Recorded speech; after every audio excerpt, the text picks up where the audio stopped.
Kabanata 2461. Kakaiba ang ugali ni Henrik. Hindi pa nakikilala ni James ang isang tulad niya noon at lalo lang siyang nalilito sa kanya.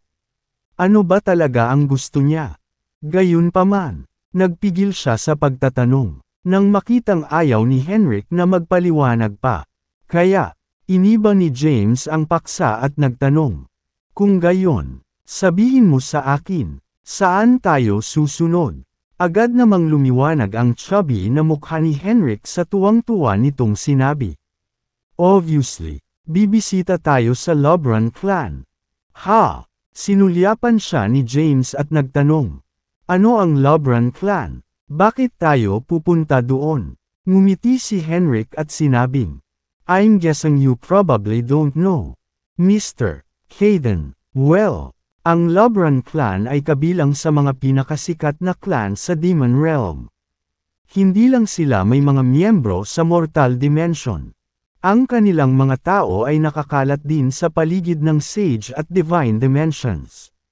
Sa madaling salita, ang Lobran clan ay nalampasan lamang ng Azurin clan at Hedin clan. Isang Lobran clan girl na nagngangalang Brielle Lobran ay ipinanganak sa Mortal Dimension.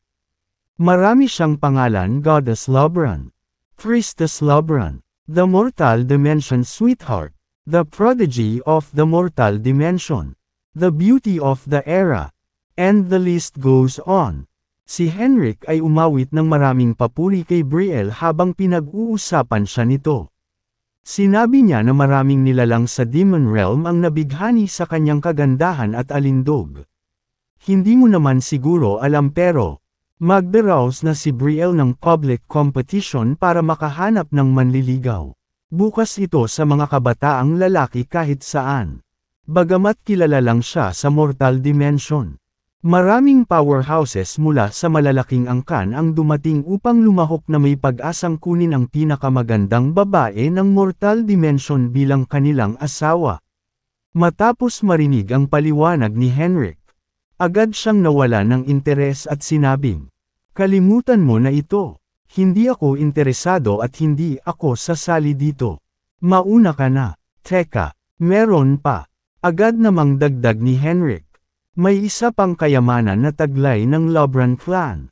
Isa itong pambihirang relic sa Mortal Dimension. Makakatulong ito sa iyo kung makukuha mo ito. Nakuha ang atensyon ni James nang marinig niya ang pagbanggit ng isang pambihirang kayamanan. Tumingin siya kay Henrik at nagtanong, "Oh, anong uri ng kayamanan ito?" Seryosong paliwanag ni Henrik, ang kayamanan ito ay may mahusay na pinagmulan.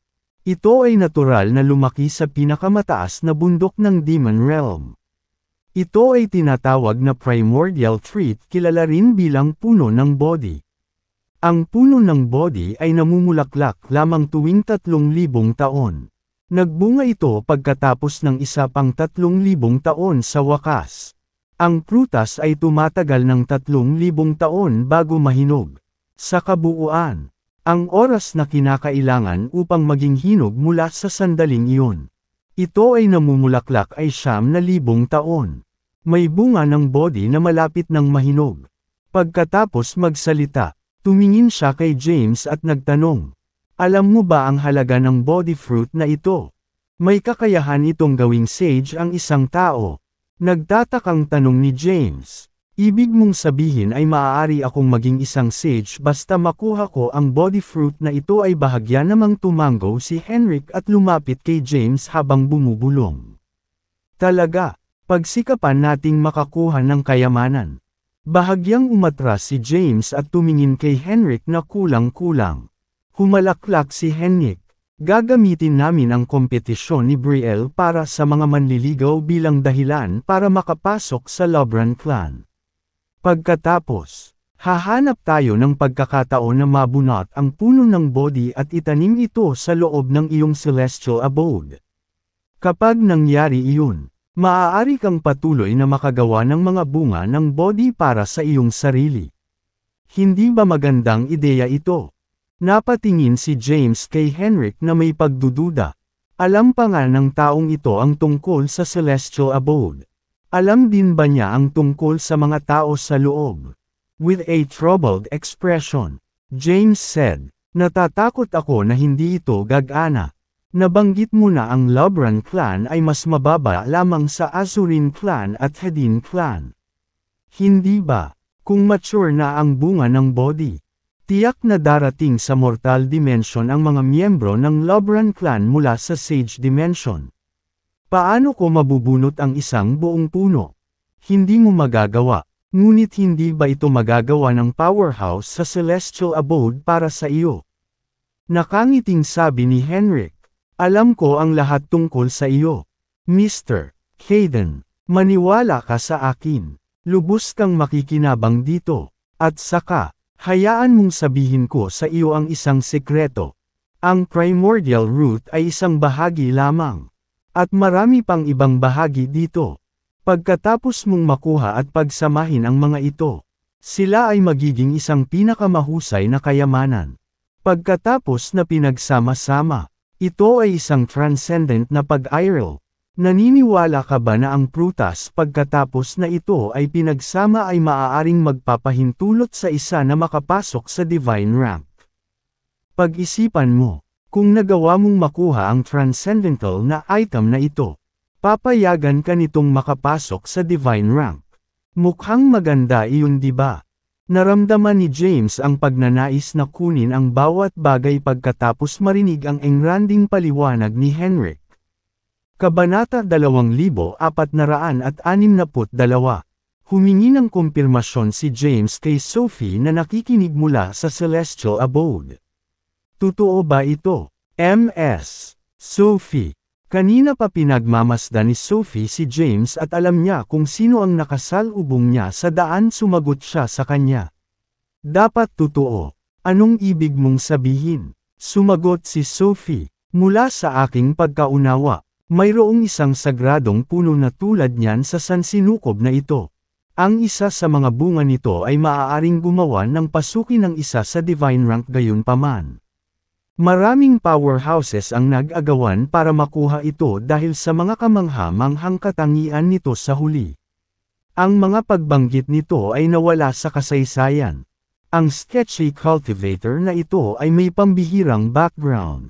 Ang sinasabi niya ay malamang na totoo ang body free ay posibleng bahagi ng sacred tree. Ganoon ba? Napahawak si James sa baba at napaisip. Isinasantabi ang katotohanan na ang pinagsamang kayamanan ay maaaring magpataas ng isa sa divine rank. Ang kakayahan ng prutas na payagan ang isa na maabot ang sage rank ay sapat na maakit si James. Hanggat maaari niyang makuha ito, ililigtas niya ang kanyang sarili ng maraming problema habang naglilinang. Tila nakikita ng tama ang mga iniisip ni James. Sinaway siya ni Sophie, mas mabuting iwaksi mo ang mga kaisipang iyon. James, upang maabot ang tugatog ng paglilinang at tumayo sa itaas ng sansinukob. Dapat kang manatiling saligan at masigasig na lumakad sa bawat hakbang ng iyong landas sa paglilinang ng mag-isa. Kahit na ang bunga ng body ay makakatulong sa iyo na maging isang sage. Tutol ako sa iyong pagkonsumo nito. Tiyak na makakaapekto ito sa iyong pundasyon at makakasama sa iyong paglilinang sa hinaharap. Gayunpaman, ang pagkuha ng puno ng body at pagtatanim nito sa celestial abode ay ganap na tama. Ang bunga ng bodhill ay mabilis na mahihinog kung itatanim mo ito sa kamara ng oras gamit ang mga bunga ng body. Hindi magtatagal ay magkakaroon ka ng isang hukbo na may 400,000 sundalo ng sage rank. Ang mga salita ni Sophie ay nagpapataas ng pagnanais ni James na makuha ang primordial tree. Isang hukbo ng 400,000 sundalong sage.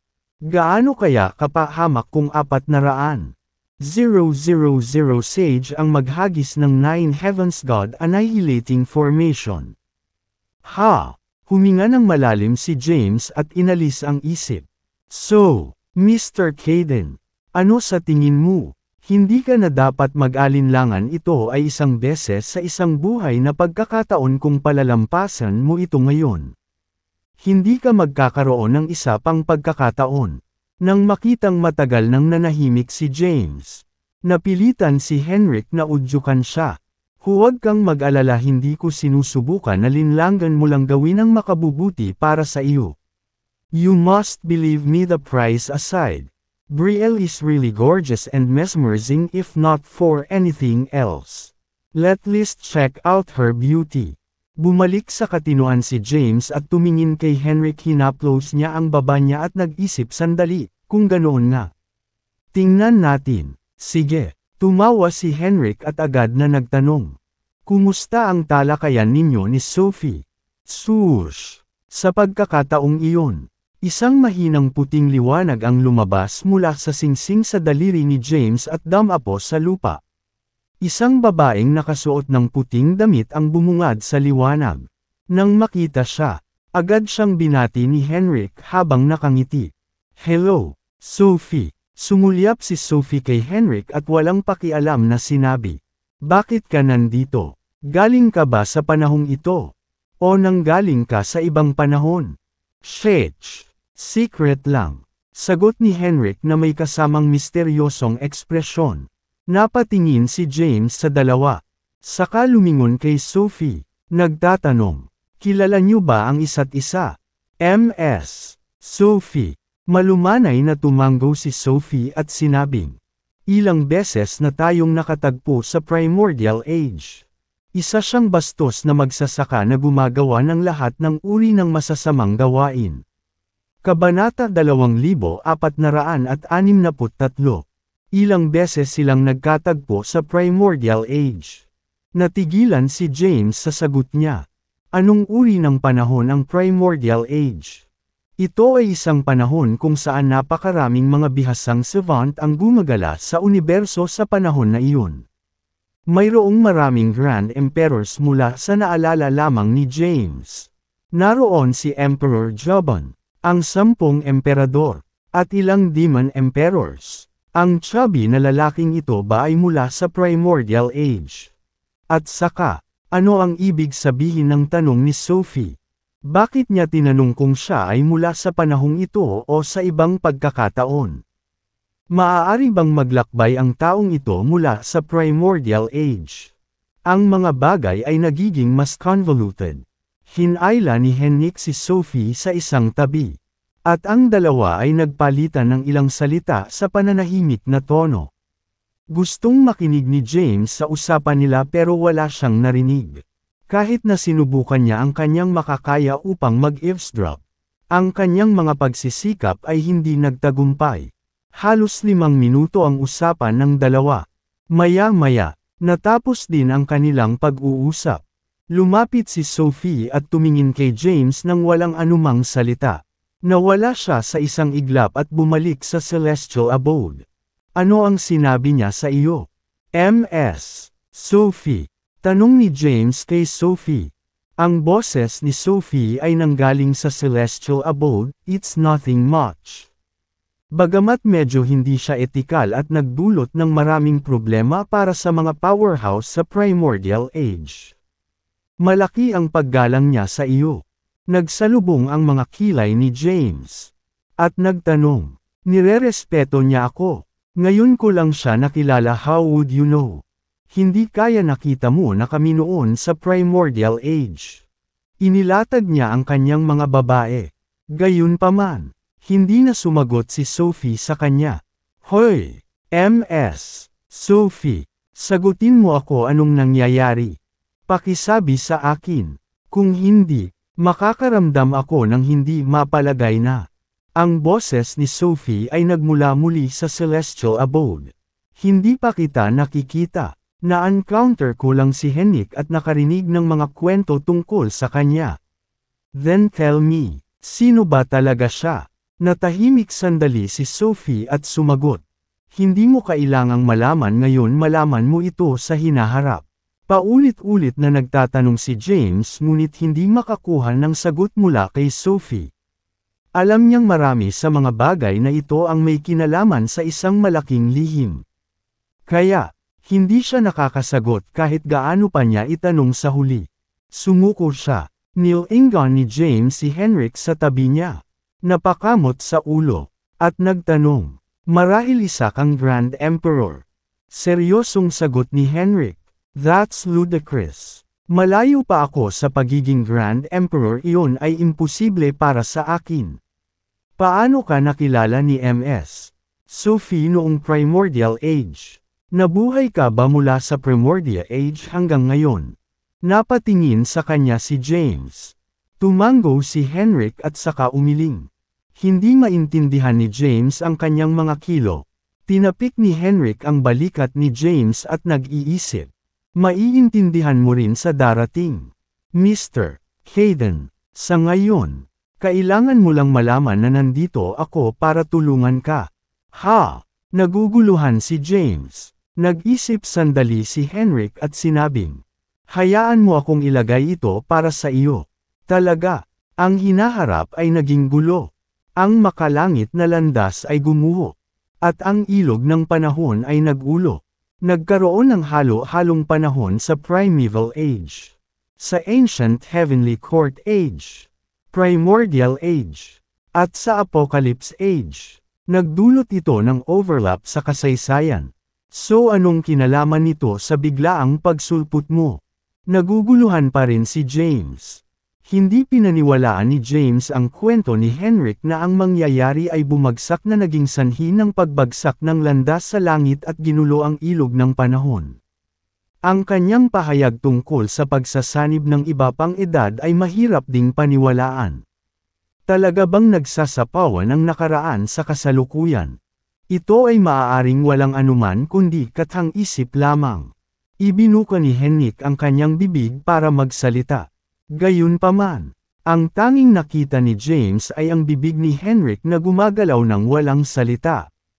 Anong sabi mo? Ibinuka ni Henrik ang kanyang mga labi at sinabing muli.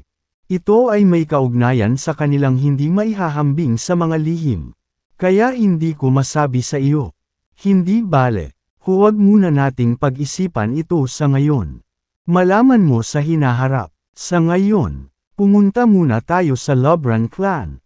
Manalo kay Brielle. At baka gawin mo siyang asawa. May asawa na ako at hindi ako interesado kay Brielle. Sabi ni James nang walang pakundangan. Alam mo ba kung anong klaseng babae si Brielle? Ang dahilan kung bakit gusto kitang dalhin doon ay hindi lang dahil sa puno ng body. Higit sa lahat, gusto kong ikaw mismo ang makakilala sa kanya. Ha? Napatingin si James kay Henrik. Paliwanag ni Henrik, si Brielle ang unang taong naging emperador sa panahong ito. Pagkatapos magsalita, si Henrik ay dinaig ng isang maliit na nostalgia pagkaraan ng ilang sandali. Sinabi niya, si Brielle ang magiging unang taong makakaabot sa emperor rank at nasa landas na maging isang walang kapantay na empress. Ganon ba siya kalakas? Bahagyang nagulat si James. Alam niya ang maraming iba pang mga kababalaghan sa Earth. Kabilang sina Marcelo, Nyasia mula kay Jordan, at Willibald, lahat sila ay hindi pangkaraniwang mga powerhouse. Hindi magtataka si James kung sa kalaunan ay naging Grand Emperor sila. Gayunpaman, sinasabi ni Henrik na ang Brielle na ito ay magiging una sa kanilang panahon na makakarating sa Emperor rank sa darating. Hindi makapaniwala si James. Hindi banggitin. Paano malalaman ni Henrik ang tungkol sa mangyayari? Paano mo malalaman ang tungkol sa mga mangyayari sa mangyayari? Haha, natatawang sabi ni Henrik. Tama na. Huwag na nating pag-usapan ito ngayon ang punto ko. Hindi kita sasaktan. Sama-sama tayong magsanib puwersa at lakbayin ang universo. Maghahabi tayo ng isang alamat na hindi pa nakikita noon. Pagkatapos magsalita, ipinulupot niya ang kanyang braso sa balikat ni James at humakbang pasulong. Dinala siya sa malayo. Nagsimulang magnilay-nilay si James. Sinusubukang unawain ang mga salita nina Sophie at Henrik. Si Henrik ay isang napaka-misteryosong tao.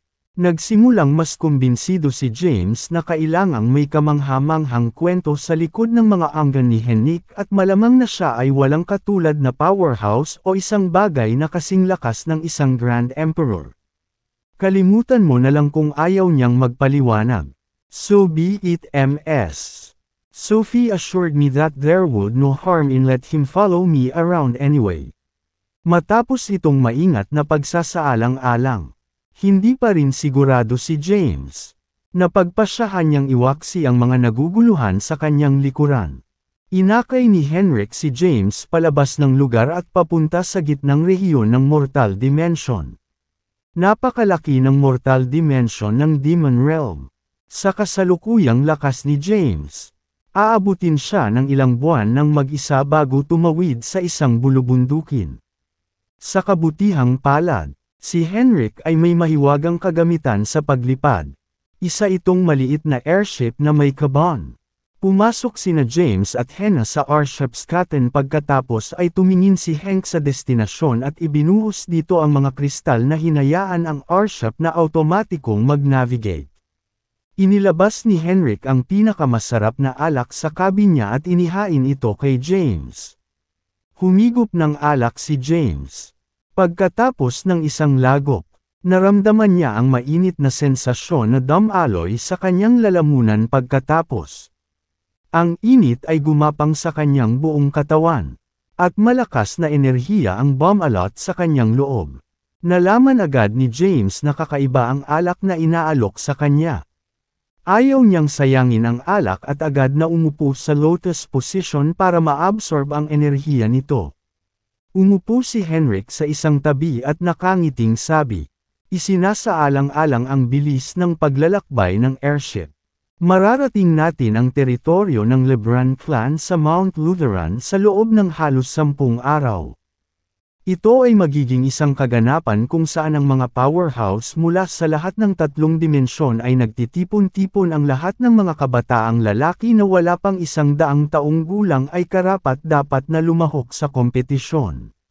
Pagkakataon mo na para ipakilala ang iyong sarili sa 3 dimensyon ng Demon Realm. Pinipino ni James ang lakas ng alak habang nakikinig kay Henrik. Nagsimula siyang umasa na makita si Brielle na siyang unang taong nakarating kay Emperor rank sa kanilang kasalukuyang panahon. Gusto niyang makita kung ano rin ang hitsura nito. Kabanata 2465. Buong bilis ang biyahe ng airship. Makalipas ang mga 10 araw, nakarating sila sa panlabas na bahagi ng isang lungsod. Ang lungsod ay medyo katulad sa ilan sa mga sinaunang lungsod sa Earth. Mayroon itong matataas na pader ng lungsod at mga gusali na nakapagpapaalaala sa mga sinaunang kastilyo. May malaking salita na nakaukit sa gate ng lungsod Lobstead. Lumapag ang airship sa labas ng lungsod. Bumaba sina James at Henrik sa airship at tumayo sa tila sinaunang daan sa labas ng lungsod. Namamangha si James sa lungsod sa unahan. Ang lungsod ay napakalaki at binubuo ng maraming kastilyo. Bawat isa sa kanila ay 1,000 metro ang taas. Sa sentro ng lungsod, mayroong isang bulubundukin. Ipinakilala ni Henrik ang lungsod. Ginoo, Hayden, ito ang Lobstead, kung saan matatagpuan ang Lebrun clan. Isa ito sa pinakamalaki at pinakatanyag na lungsod ng Mortal Dimension. Ang bulubundukin sa gitnang rehiyon ay ang base ng Lebrun clan. Ang Mount Lutheran. Bahagyang tumango si James. Nakita ko. Muling nagsalita si Henrik. Nabalitaan na ang mga miyembro ng Lebrun clan ay talagang isang uri ng primordial beast. Walang nakakaalam kung ano ang kanilang tunay na anyo dahil halos hindi nila ipakita ang kanilang tunay na anyo sa harap ng mga tagalabas. Punta tayo sa syudad. Sige. Sabay na pumasok ang dalawa sa lungsod. Pagdating nila sa tarangkahan ng lungsod, nakita nila ang ilang bantay. Nang makita si Henrik, napuno ng takot ang kanilang mukha na para bang nakakita sila ng kasuklam-suklam. Kaagad pagkatapos, magalang na lumapit sa kanila ang ilang gwardya. Pumunta ka na dito. Sir Henrik. Ma'am. Walang interes na tumango si Henrik at sinabing, naiinip ako, kaya naglalakad-lakad lang ako. Tumingin si James kay Henrik at sinabing, hindi ako naniwala sa iyo noong sinabi mong sikat ka sa mortal dimension. Talagang ginagalang ka kahit saan. Ngumiti si Henrik nang may pagmamalaki at sinabing, oo naman, sino sa tingin mo ako? Hindi naman ako nag-e-exaggerate noong sinabi ko ito sa iyo. Ang bawat tao sa buong tatlong dimensyon ay dapat mag-ingat sa akin.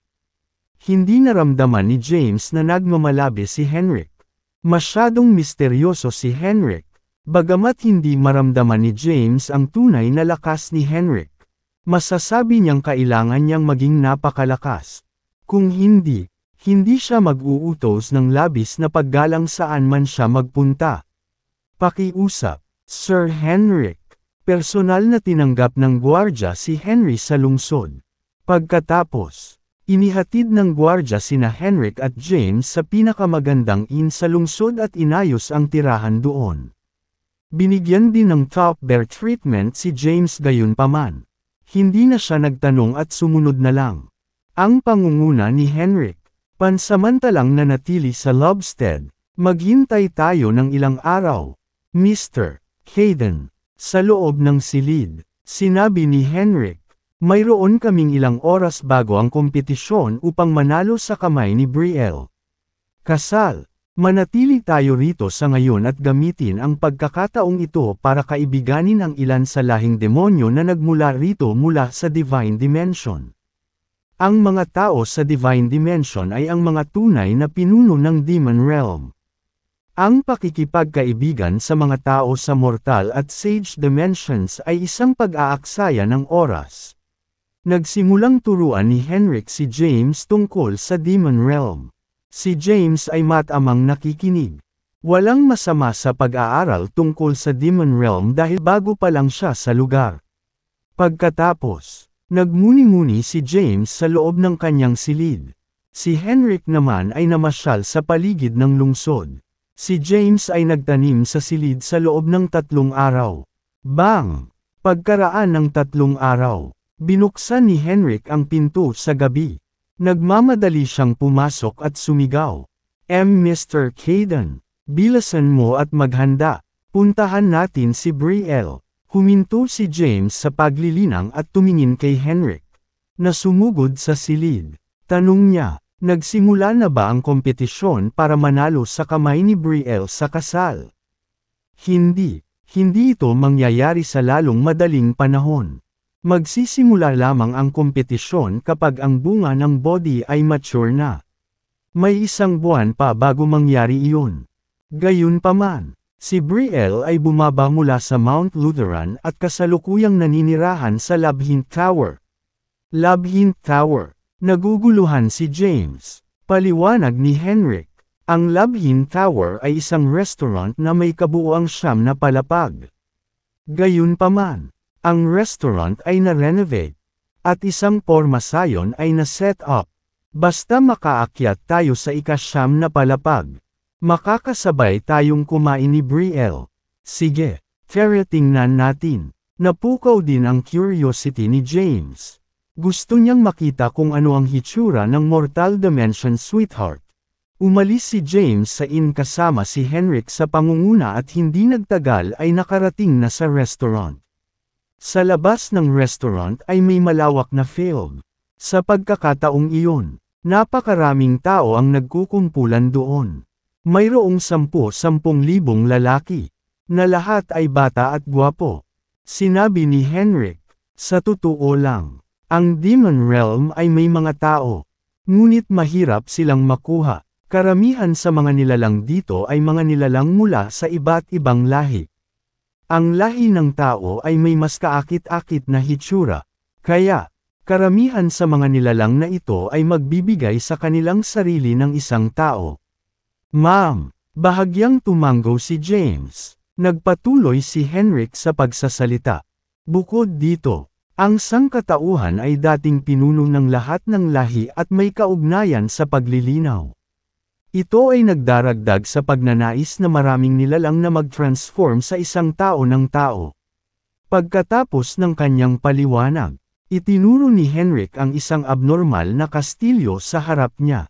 Ito ay isang malaking kastilyo na sumasaklaw sa isang lugar na higit sa 10 hektarya. May 9 na palapag, na lahat ay mahigit 200 metro ang taas. Nakikita mo ba yun? Iyan ang Labyrinth Tower, na kabilang sa Lobran clan. Si Brielle ay kasalukuyang nasa ika-9 na palapag. Makakasama natin siyang kumain ngayong gabi kung makakarating tayo sa ika-9 na palapag. Alis na tayo agad. Hinayla ni Henrik si James at sumugod sa mga tao. Maya-maya ay nakarating na sila sa entrance. Bukas ang mga pintuan ng pasukan. Ngunit nakaharang ito ng kakaibang gintong liwanag. Ang gintong liwanag ay humadlang sa maraming tao na makapasok. Sabi ni Henrik, bagaman medyo bata pa si Brielle. Sobrang kaya niya. Nabalitaan na naabot na niya ang rurok ng tribulation rank at isang hakbang na lang ang layo para maging isang sage. Bulalas ni James, dahil napakalakas niya, bakit hindi siya pumunta sa Earth para makipagpaligsahan para sa magagandang biyaya? Mula sa kanyang nakita, ang mga nakikipagkumpetensya sa mga dakilang biyaya sa Earth ay mga kahanga-hangang pangunahin mula sa 3,000 na mundo bukod sa kanila. Nariyan sina Marcelo at Jace mula sa Demon Realm. Alam niya na ang 7 Realms ang mga pangunahing planeta sa universo na ito. Bukod sa kanila, marami pang planeta ang umiral. Sa buong malawak na universo, mayroong maraming planeta na may iba't ibang uri ng iba't ibang anyo ng buhay. Kaya bakit ang mga nilalang na ito mula sa ibang mga halaman ay hindi napunta sa Earth? Naramdaman ni Henrik ang pag-aalinlangan sa puso ni James at ipinaliwanag niya. Nagtataka ka ba kung bakit hindi lumitaw sa Earth ang mga nilalang mula sa ibang bahagi ng universo? Tumingin sa kanya si James at nagtanong, paano mo nalaman? Sagot ni Henrik na may misteryosong ngiti. Nahulaan ko lang. Ang sagot ay ang Earth ay selyadong. At ang Galactic Highway na sumasaklaw sa universo ay sarado din. Ang mga nilalang mula sa kabila ng Earth ay hindi kayang maabot ito. Hindi nila kayang ipasok ang iyong solar system dahil may makapangyarihang selyo dito. Kahit na ang mga Grand Emperor ay hindi makadaan sa selyong ito. Ang ilan sa mga nilalang ng Demon Race ay maaaring maglakbay sa Earth dahil isang lihim na daanan ang naiwan sa nakaraan. Ang Azurin clan at Hedin clan ang nagmamay-ari ng passage.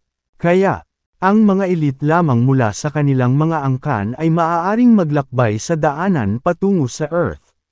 Bagamat makapangyarihan din ang Lobran clan, wala silang paraan para ipadala sa kanila ang mga miyembro ng clan sa Earth.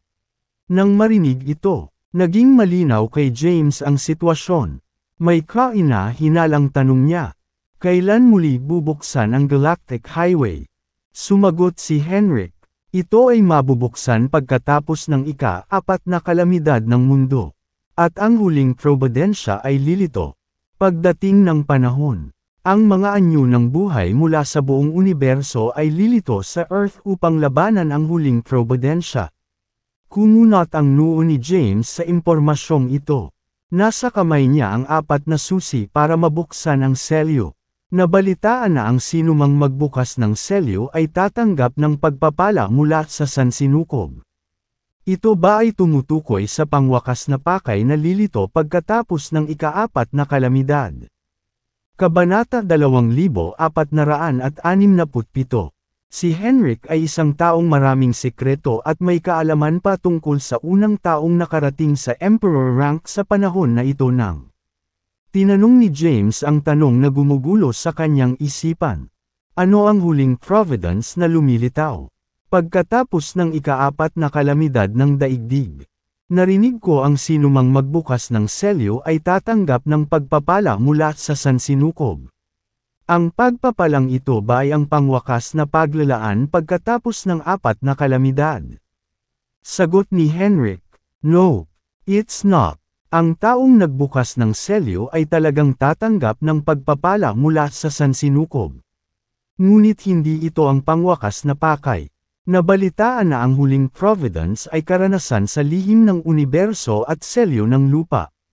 Kung ano ito, walang nakakaalam. Hindi ba ikaw ang unang magiging Grand Emperor sa ating panahon? Paanong hindi mo malalaman ang tungkol sa huling Providence noon? Tumingin si James kay Henrik nang may pagdududa at sinabing, "Akala ko malalaman mo ang lahat." Binigyan siya ni Henrik ng hindi komportableng tingin bilang tugon kay James. Hindi niya sinagot ang tanong ni James at diretsyong naglakad papunta sa entrance. Nang makalapit na siya ay bumungad sa kanya ang gintong liwanag. Nakapagtataka, hindi siya nasugatan nito. Pagkapasok ni Henrik sa entrance, lumingon siya at tumingin kay James na nakatayo pa rin sa labas. Tumawag siya, "Halika na, Mr. Hayden." Tumango si James at humakbang papunta sa entrance. May gintong ilaw sa harap ng pasukan. Bahagi ito ng isang makapangyarihang pormasayon at hindi pinapayagang dumaan ang mga ordinaryong nilalang. Naglakad si James papunta sa pasukan, at binalot siya ng gintong liwanag. Nanginginig ang katawan niya. But aside from, walang ibang nangyari. Pagkaraan ng ilang sandali ay nanginginig. Dumaan siya sa gintong liwanag at lumabas sa kabilang bahagi ng pasukan. Ang kabilang panig ng pasukan ay walang partikular na espesyal maliban sa ilang mga nilalang na nakatambay sa lugar. Sabi ni Henrik, "Narinig kong sinadyang bumaba ng bundok si Brielle bago ang kompetisyon para mahanap ang kanyang Prince Charming. Nais niyang tingnan ang mga magsasaka para makita kung may nakapansin sa kanya. Kung nakahanap siya ng isang taong gusto niya, maaari niyang ibigay ang mga timangan sa kalamangan ng taong iyon sa panahon ng kompetisyon." Lumapit siya kay James at bumulong. "You have to work hard, Mr. Hayden. Sikaping maging unang makaabot sa ika-9 na palapag para makakasama mo siya sa pagkain. At saka, mas mabuting gumawa ka ng magandang impression." Ibinaba ni James ang ideya. "Isang pasa ako. Nandito lang ako para manood. May asawa na ako." Agad siyang kinumbinsi ni Henrik. Normal lang sa lalaki na may kaunting babae sa tabi niya. At saka, napaka-open-minded ni Thea at nirerespeto niya ang mga gusto mo. Tinitigan muli ni James si Henrik. Alam talaga ng chubby na ito ang lahat tungkol sa kanya. Pati na ang pagiging asawa niya ni Thea. Humalaklak si Henrik. Tila nakikita sa isip ni James, "Sige. Enough talk. Fair na." Humakbang siya at nagsimulang umaban papunta sa hagdan sa unahan nila. Maraming nilalang na anong tao ang nakatayo sa paligid ng hagdan. Paliwanag ni Henrik kay James. Si Brielle ang personal na nag-set up ng formation. Kung mas mataas ka, mas mapang-api ang pressure na hindi magiging madali para matagumpay na maabot ang ika-9 na palapag. Tanong ni James, "Anong uri ng mga nilalang ang naririto ngayon?" Ikiling ni Henrik ang kanyang pandinig na hindi makapaniwala at sinabing, "Paano ko malalaman? Sigurado akong maraming powerhouses mula sa Sage at Divine Dimension ang naririto ngunit hindi mo kailangang mag-alala. Sa mga nasa pangkat ng edad mo, ikaw ang pinakamagaling." Pagkatapos magsalita, hinayla ni Henrik si James papunta sa hagdan. Paghakbang pa lang ni James sa hagdan, naramdaman niya ang matinding bigat na bumaba sa kanyang katawan. Parang dinudurog ng malaking bundok ang kanyang katawan. Siya ay kumilos ng walang ingat at ang kanyang katawan ay nakayuko sa sobrang lakas.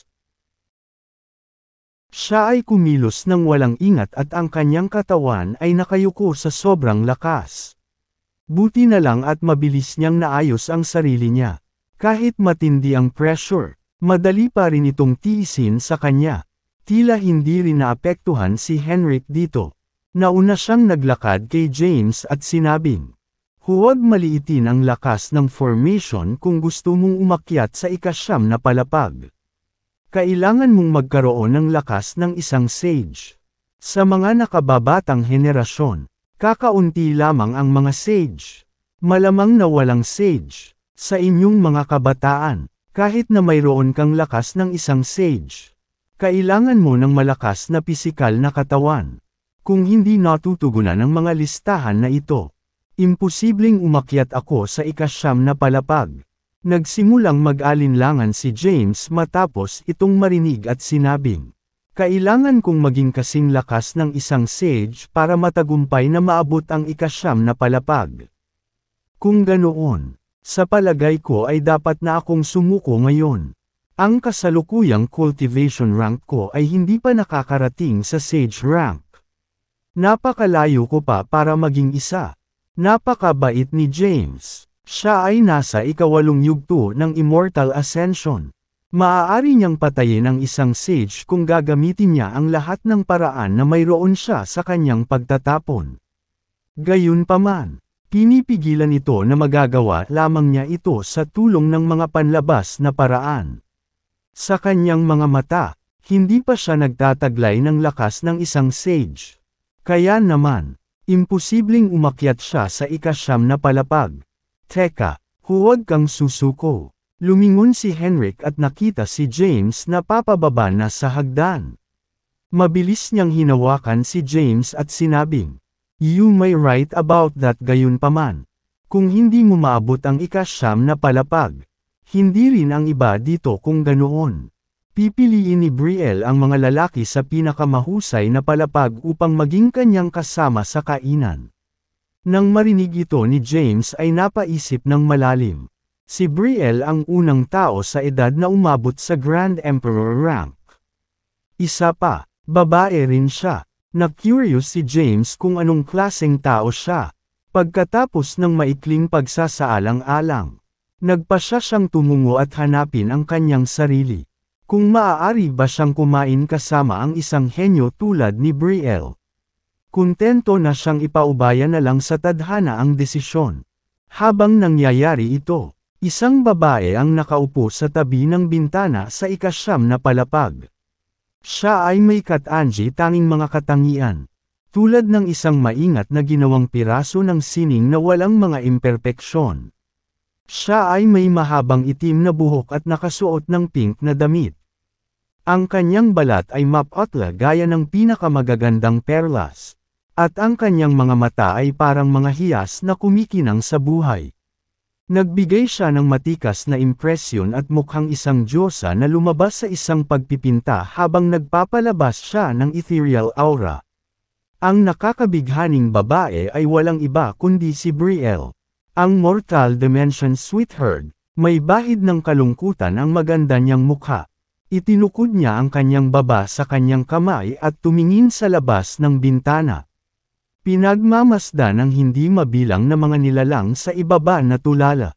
Si Brielle ay isang mahuhusay na kakayahan na walang limitasyong potensyal.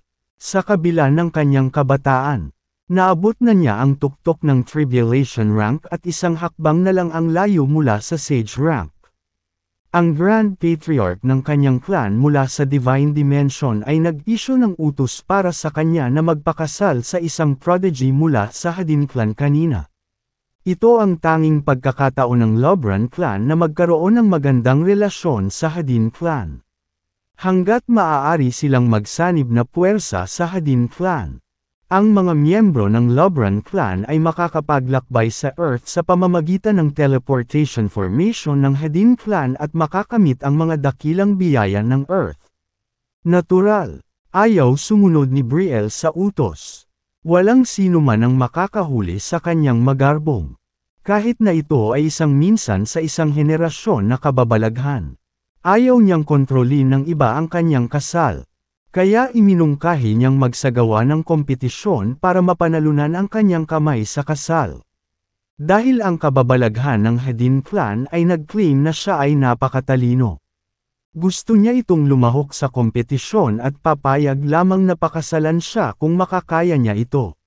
Dahil dito, ginanap ang kompetisyon sa mga manliligaw niya. Sa sandaling iyon, isang magandang dalaga ang lumapit at tumabi sa kanya. Mahina niyang tawag, "Miss." Brielle snapped out of her thoughts and looked at the maid. She asked, "Kamusta na? May tao ba?" Namumukod tangi. Nagpakita ba ang kababalaghan ng Hedin clan? At saka, narinig ko na ang isang walang katulad na kababalaghan. Zur-Kadoret ay nakakuha ng maraming pagkilala sa Divine Dimension. Dumating din ba siya? Ang malinaw na boses ni Brielle ay dumaan sa buong silid. Ang kanyang boses ay kaaya-aya sa pandinig at kaakit-akit. Tulad ng isang nakakabighaning himig. Marahang umiling ang dalaga at sinabing, "Miss, wala ni isa sa mga taong nabanggit mo ang ipinakita pero, may kasamang binata si Sir Henrik. Nakapasok na sila sa tore." Sir Henrik. Biglang tumayo si Brielle at napasigaw. Sir Henrik. Ang Panginoon ng Demon World. Siya mismo ang naririto.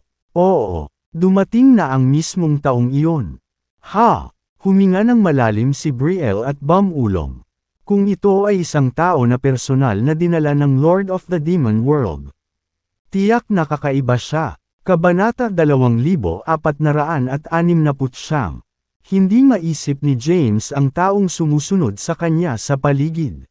At magalang na tinutugunan siya bilang si Mr. Caden ay ang Panginoon ng Demon Realm. Ang Demon Realm ay isa sa 7 Realm.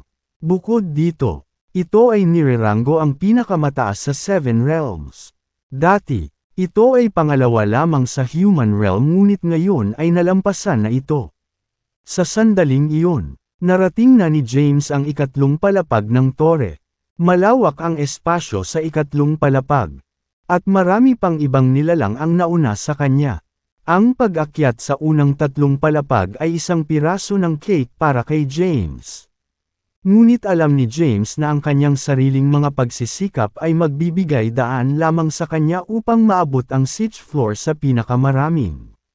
Kung mas mataas ang sahig, mas mahirap maabot ito. Sa ngayon, si James ay nasa Demon Realm ng maraming taon. Samantala, isang babae ang nakaupo sa isang lotus na posisyon sa isang lugar sa Earth. Ang nakapalibot sa lugar ay isang mapang wasak na kaparangan at madilim na ulap ang nakatago sa kalangitan. Ang babae ay may mapanglo na mukha at mahabang itim na buhok na sumasayaw sa hangin. Nakasuot siya ng itim na damit.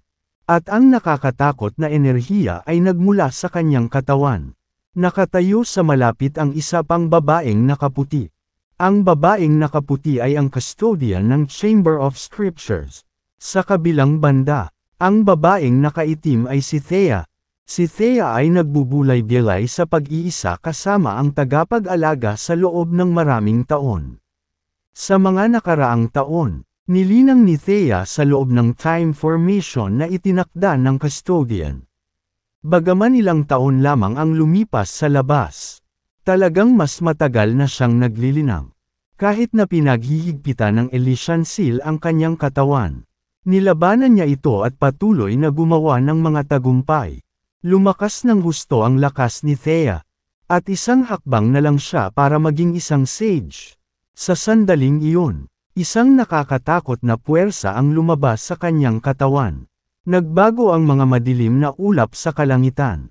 At lumitaw ang ilang mahiwagang inscription parehong nagtipon ang mga ito at bumubuo ng hindi pangkaraniwang mga ulap. Ang mga ulap na ito ay tribulation clouds. Higit pa rito, sila ay napakabihirang tribulation clouds. Ang tagapag-ingat ay nakatayo sa di kalayuan at pinanood ang tribulation clouds na nabubuo sa kalangitan, mayroon silang kakaibang kulay. Mabilis na nagbabago sa pagitan ng puti, asul, at pula. Ang ekspresyon ng custodian ay hindi pangkaraniwang seryoso. Bulong niya. Ito ay ang tribulation of devastation. Sana ay dumaan siya ng maayos sa tribulation. Matapos malagpasan ito, ang Shell ay naging isang sage.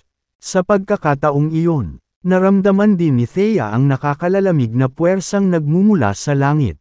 Napapikit siya ng puwersa at nahihirapan siyang huminga, parang may malaking batong nakalagay sa dibdib niya. Bilang resulta, nagsimula siyang mag-hyperventilate. Bakas sa kanyang magandang mukha ang pag-aalala.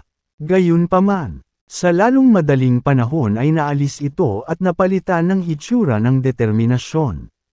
Sa nakalipas na ilang taon, siya ay nakatuon lamang sa kanyang paglilinaw sa pag-asang makatulong sa pagbangon ng kanilang pasanin ni James.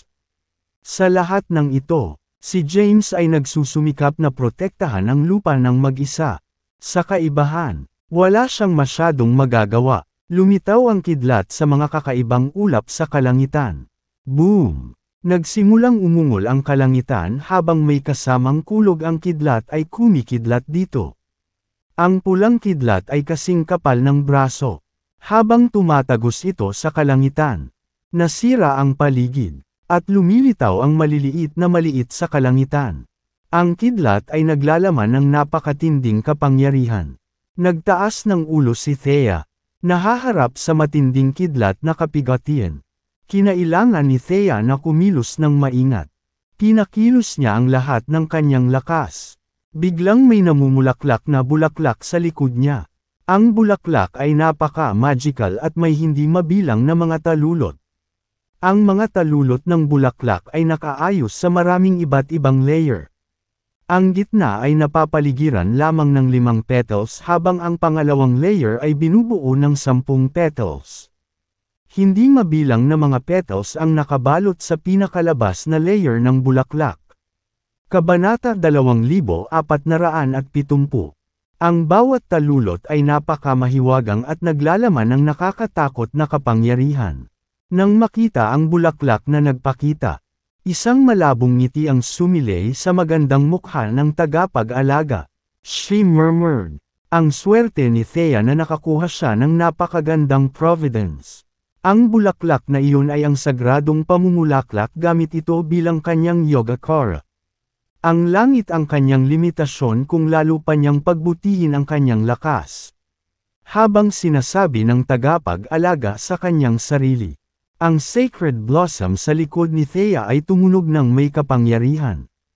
Ang bawat talulot ay naglalabas ng enerhiya at nagtipon upang labanan ang kidlat na tumama mula sa kalangitan. Ang kidlat ng kabigatian ay sumabog sa hangin sa sandaling ito ay naitaboy. Isang mapanirang shockwave ang kumalat at sumiras sa paligid.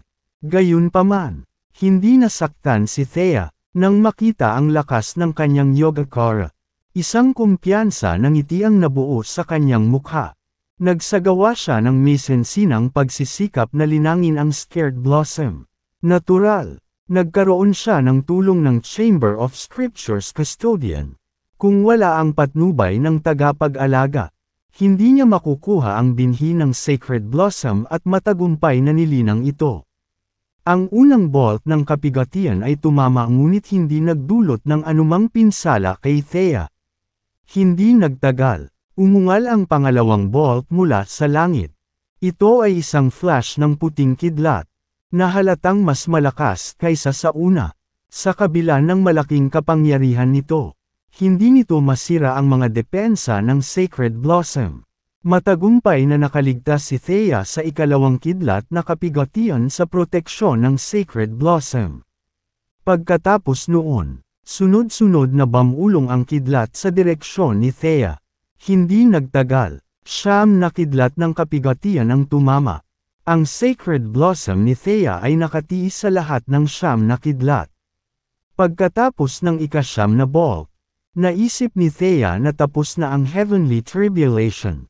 Ipinaalam sa kanya ng tagapag-alaga kung ano ang mangyayari sa panahon ng Heavenly Tribulation.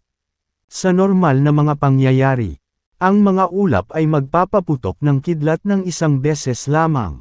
Gayunpaman, ang isang may malaking potensyal at lakas ay dapat makatiis ng higit pang mga kidlat na kabigatian. Sa karamihan, magkakaroon lamang ng 9 na kidlat na kabigatian. Nalabanan na niya ang 9 sa mga kidlat na kabigatian.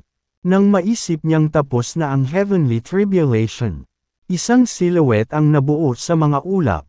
Nakita ng custodian ang silhouette mula sa malayo, at agad siyang naalarma. Mabilis niyang binalaan si Thea, mag-ingat. Feel that's the Heavenly Path embodiment ang hitsura ng. Ang Heavenly Path embodiment ay naglalarawan ng kamatayan at pagkawasak.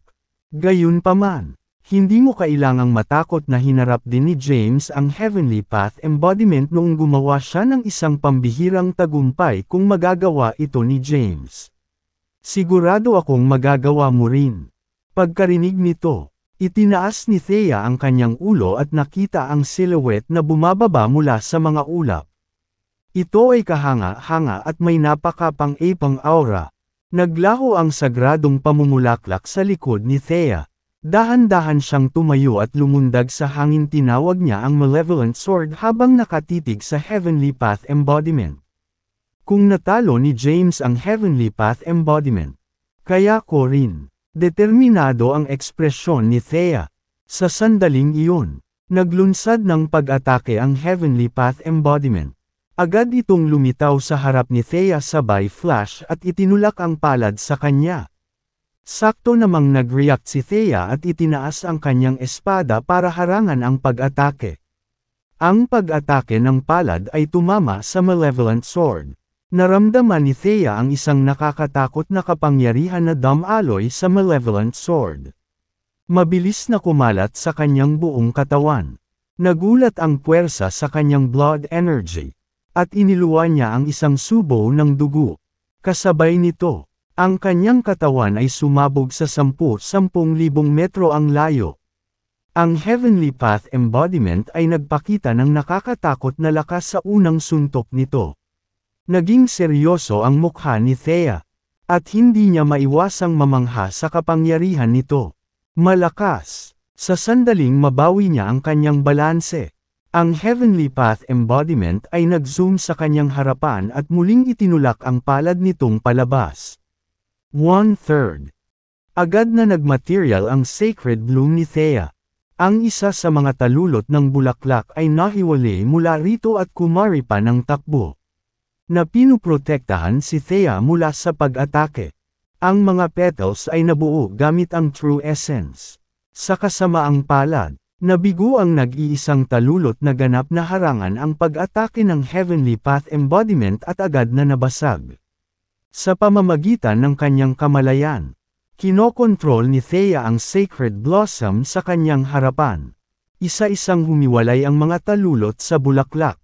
Sa isang iglap, libo-libong petals ang bumaril papunta sa Heavenly Path Embodiment.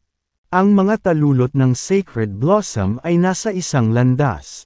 Gayunpaman, ang kasalukuyang lakas ni Thea ay medyo mahina at hindi pa nakakalapit sa mga landas na ito.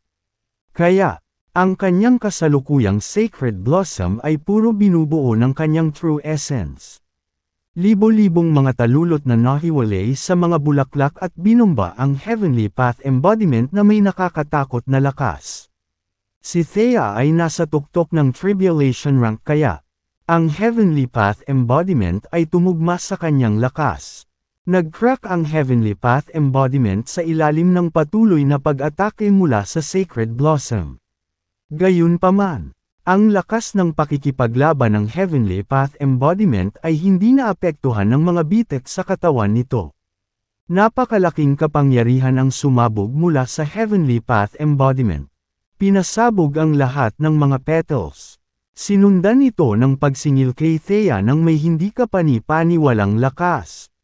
Na agad humarap sa kanya.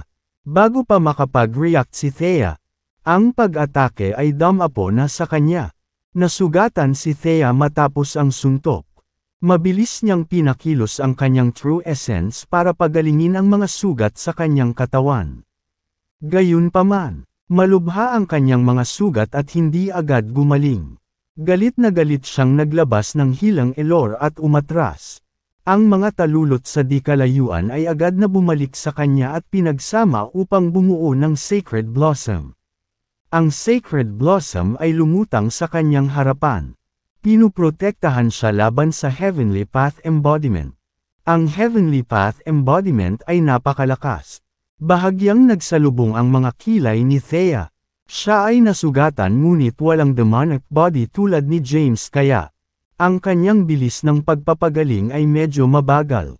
Ang pagkatalo sa Heavenly Path Embodiment ay magiging mahirap kung ang labanan ay magtatagal at ang kanyang mga pinsala ay lumala. Sa sandaling iyon, na-activate niya ang 4-quadrant art, 4 na magkakaibang kapangyarihan ang lumabas mula sa kanyang dugo. Sa itaas ng kanyang ulo, isang pangitain ng 4 na banal na hayop ang ipinakita. Isang dragon, phoenix, hilin, at spirit turtle ang bumungad sa kanya. Kaagad pagkatapos lumitaw ang pangitain. Ang enerhiya ni Thea ay tumaas. Sa sandaling iyon, ang kanyang lakas ay higit pa kaysa sa sage rank. Hinawakan niya ang malevolent sword. At nabuo ang 100-meter-long sword light sa kalangitan at naglaslas patungo sa Heavenly Path Embodiment. Ang Heavenly Path Embodiment ay agad na nahati sa 2 hati. Nang naisip ni Thea na ang Heavenly Path Embodiment ay natalo, ito ay muling hinubog. Napakalakas nito. Hindi napigilan ni Thea na huminga ng malalim. Pagkatapos, sinundan niya ng mabangis na pag-atake. Nakikibahagi sa matinding pakikipaglaban sa landas sa langit. Embodiment sa hindi kilalang rehiyon. Nasa kanya ang Sacred Blossom at ang dugo ng 4 na banal na hayop. At nagawa niyang ilabas ang kanilang mga kapangyarihan. Higit pa rito, pinagkadalubhasaan niya ang 4-quadrant art at nadodoble niya ang kanyang lakas. Sa kabila noon, halos hindi niya kayang labanan ang Heavenly Path Embodiment sa isang tie. Hindi magiging madali para sa kanya na patayin ito. Boom! Muling nag-away ang dalawa. Ang paligid ay nanginginig, at malakas na enerhiya ang tumawid, na sinisira ang lahat sa paligid nila. Patuloy na umatras si Thea. Tumakas sa malayo. Ipinatawag niya si Excelter, at pinalibutan siya ng mga karayom.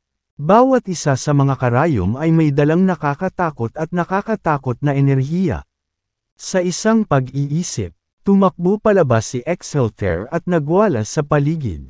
Inatake ni Thea ang Heavenly Path Embodiment, na naging sanhi ng pagsabog nito at naging irregular na linya at salita. Unti-unting lumutang ang mga linya at salita hanggang sa mga ulap sa kalangitan at naglaho. Kaagad pagkatapos, nawala ang mga ulap. Huff! Kabanata 2472. Habang naglaho ang tribulation clouds, isang 5 kulay na sinag na liwanag ang bumaba mula sa langit. Ang mga sinag ng liwanag ay naglalaman ng mahiwagang kapangyarihan. At binalot nila si Thea. Agad namang gumaling ang mga sugat niya. Kasabay nito, ang kanyang true essence ay naging sage energy. Mula sa malayo, napagmasdan ng custodian si Thea na matagumpay na nalampasan ang kapigatian at naging isang sage. Ang kanyang magandang mukha ay nagniningning sa isang masayang ngiti. Kahanga-hanga, nagtagumpay siya kahit na may Elysian seal sa kanyang katawan. Kung wala ang selyo, ang kanyang lakas ay makakaabot na sa 36 na yugto ng sage rank, na napakalapit sa divine rank. Napakalakas ni Thea. At mas pambihira ang asawa niya. Kahit ang Chamber of Scriptures custodian ay hindi umasa na malalampasan ni Thea ang kapigatian ng ganoon kadali. Sa sandaling iyon, nag-evolve pa rin ang true essence ni Thea. Nababalot siya ng 5 kulay na sinag. Hindi nagtagal, ang kanyang pisikal na katawan ay nagsimulang mag-evolve mula sa isang mortal na katawan patungo sa isang sage na katawan. Ang proseso ay tumagal ng 3 araw.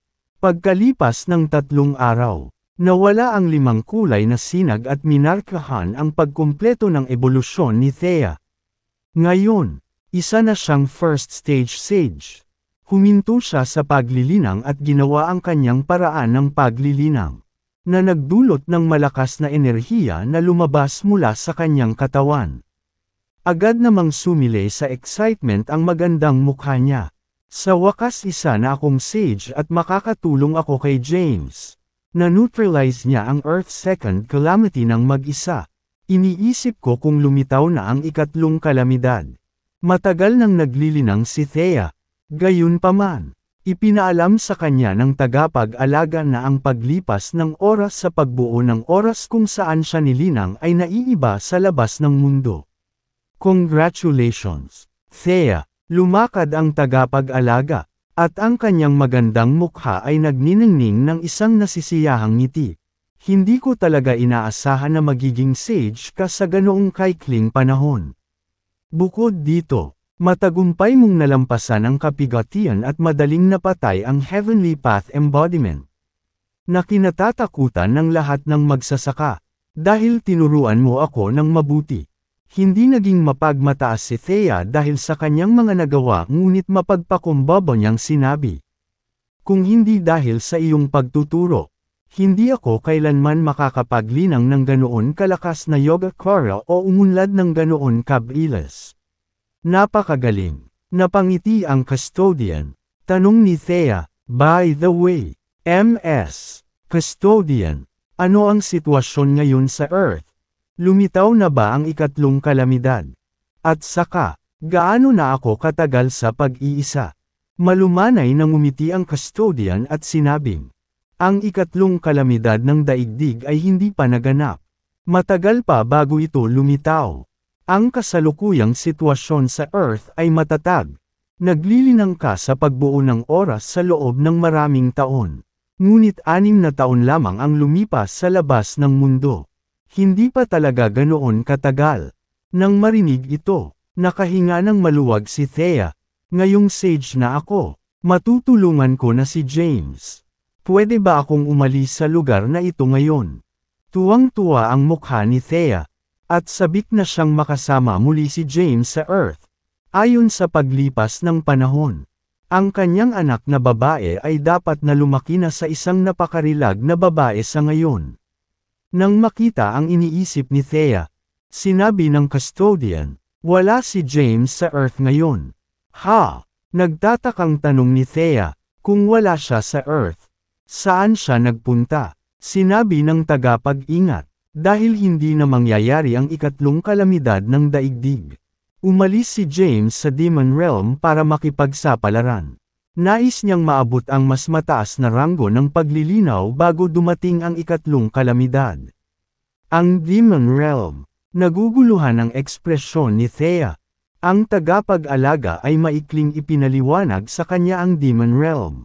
Matapos marinig ang paliwanag, nalaman ni Thea na ang Demon Realm ay isa sa 7 Realm. Natuklasan din niya na ang Earth dati ay isa sa kanila. Tinawag itong Human Realm at ang pinuno ng 7 Realms. Ms. Sophie, gusto ko ring pumunta sa Demon Realm. Pwede mo ba akong ipadala doon? Tumingin si Thea sa custodian na nagmamakaawa. Nag-aalala siya na makakatagpo si James ng panganib sa Demon Realm. Ang Demon Realm ay isa sa 7 Realms. At hindi mabilang na powerhouse ang umiral doon. Noong sinalakay ng Demon Realm ang Earth noon, nagdulot sila ng malaking bilang ng mga nasawi. Kabanata 2473. Nag-aalala si Thea sa kaligtasan ni James at gusto niyang pumunta sa Demon Realm. Bukod dito, sinabi ng tagapag-alaga sa kanya na dinala ni James ang lahat ng mga taong kasama nila sa Earth sa Celestial Abode. Wala sa kanyang mga kamag-anak ang nasa Earth, kahit na siya ay bumalik. Ang pagpunta sa Demon Realm ay mas mabuti kaysa sa pagbalik sa Earth. Gayunpaman, medyo umiling ang custodian at sinabing, bagaman medyo mapayapa ang mga bagay sa Earth ngayon, kailangan pa rin itong tagapagtanggol. Si James ang Emperor ni Wormstead at Hari ni Saul. Asawa kanya, at dapat kang bumalik sa Earth para pamahalaan ang dalawang bansang ito. Sa pagkakaalam ko, si Quincy ang may hawak sa mga bagay na ito ngayon. Gayunpaman, hindi siya masyadong malakas at magiging walang magawa kung ang mga powerhouse ay magdudulot ng gulo. Pero, nag-aalangan na sabi ni Thea, gusto ko pa ring pumunta sa Demon Realm. Nag-aalala ako kay James. Bahagyang iwinagayway ng custodian ang kanyang kamay at sinabing, hindi mo kailangang mag-alala kay James. Siya ay may napakahabang buhay. Kahit na makatagpo siya ng panganib, hindi siya mamamatay ng ganoon kadali. Okay, marahan na tumanggo si Thea. Dahil iyon ang nangyari. Nagpasya si Thea na huwag umalis sa Demon Realm. Mananatili siya sa Earth ng payapa at maghihintay sa pagbabalik ni James. Samantala, walang ideya si James na nalampasan na ni Thea ang Heavenly Tribulation at naabot ang Sage rank. Sa sandaling iyon, nasa Labyrinthe Tower pa rin siya ng Lobstead sa Demon Realm. Narating na niya ang ikalimang palapag ng Labyrinthe Tower. Pagkarating sa ikalimang palapag, naramdaman ni James ang matinding panggigipit. Sa kabila nito, medyo marami pang nilalang ang natipon sa ikalimang palapag. Humigit kumulang 1,000 tao ang nagpapahinga upang muling magkarga ng kanilang lakas upang magpatuloy sa pag-akyat sa ika-9 na palapag. Hindi na ako makalakad pa. Umupo si James sa lounge area sa ikalimang palapag at ikinaway ang kanyang kamay kay Henrik sa tabi niya. Na nagsasabing, hindi ko na kaya ang pressure dito. Alis muna ako. Huwag ka pa umalis. Agad naman siyang hiniwalayan ni Henrik. Hindi mo pa ginagamit ang Sacrilegious Ascension o ang Dragon Bone.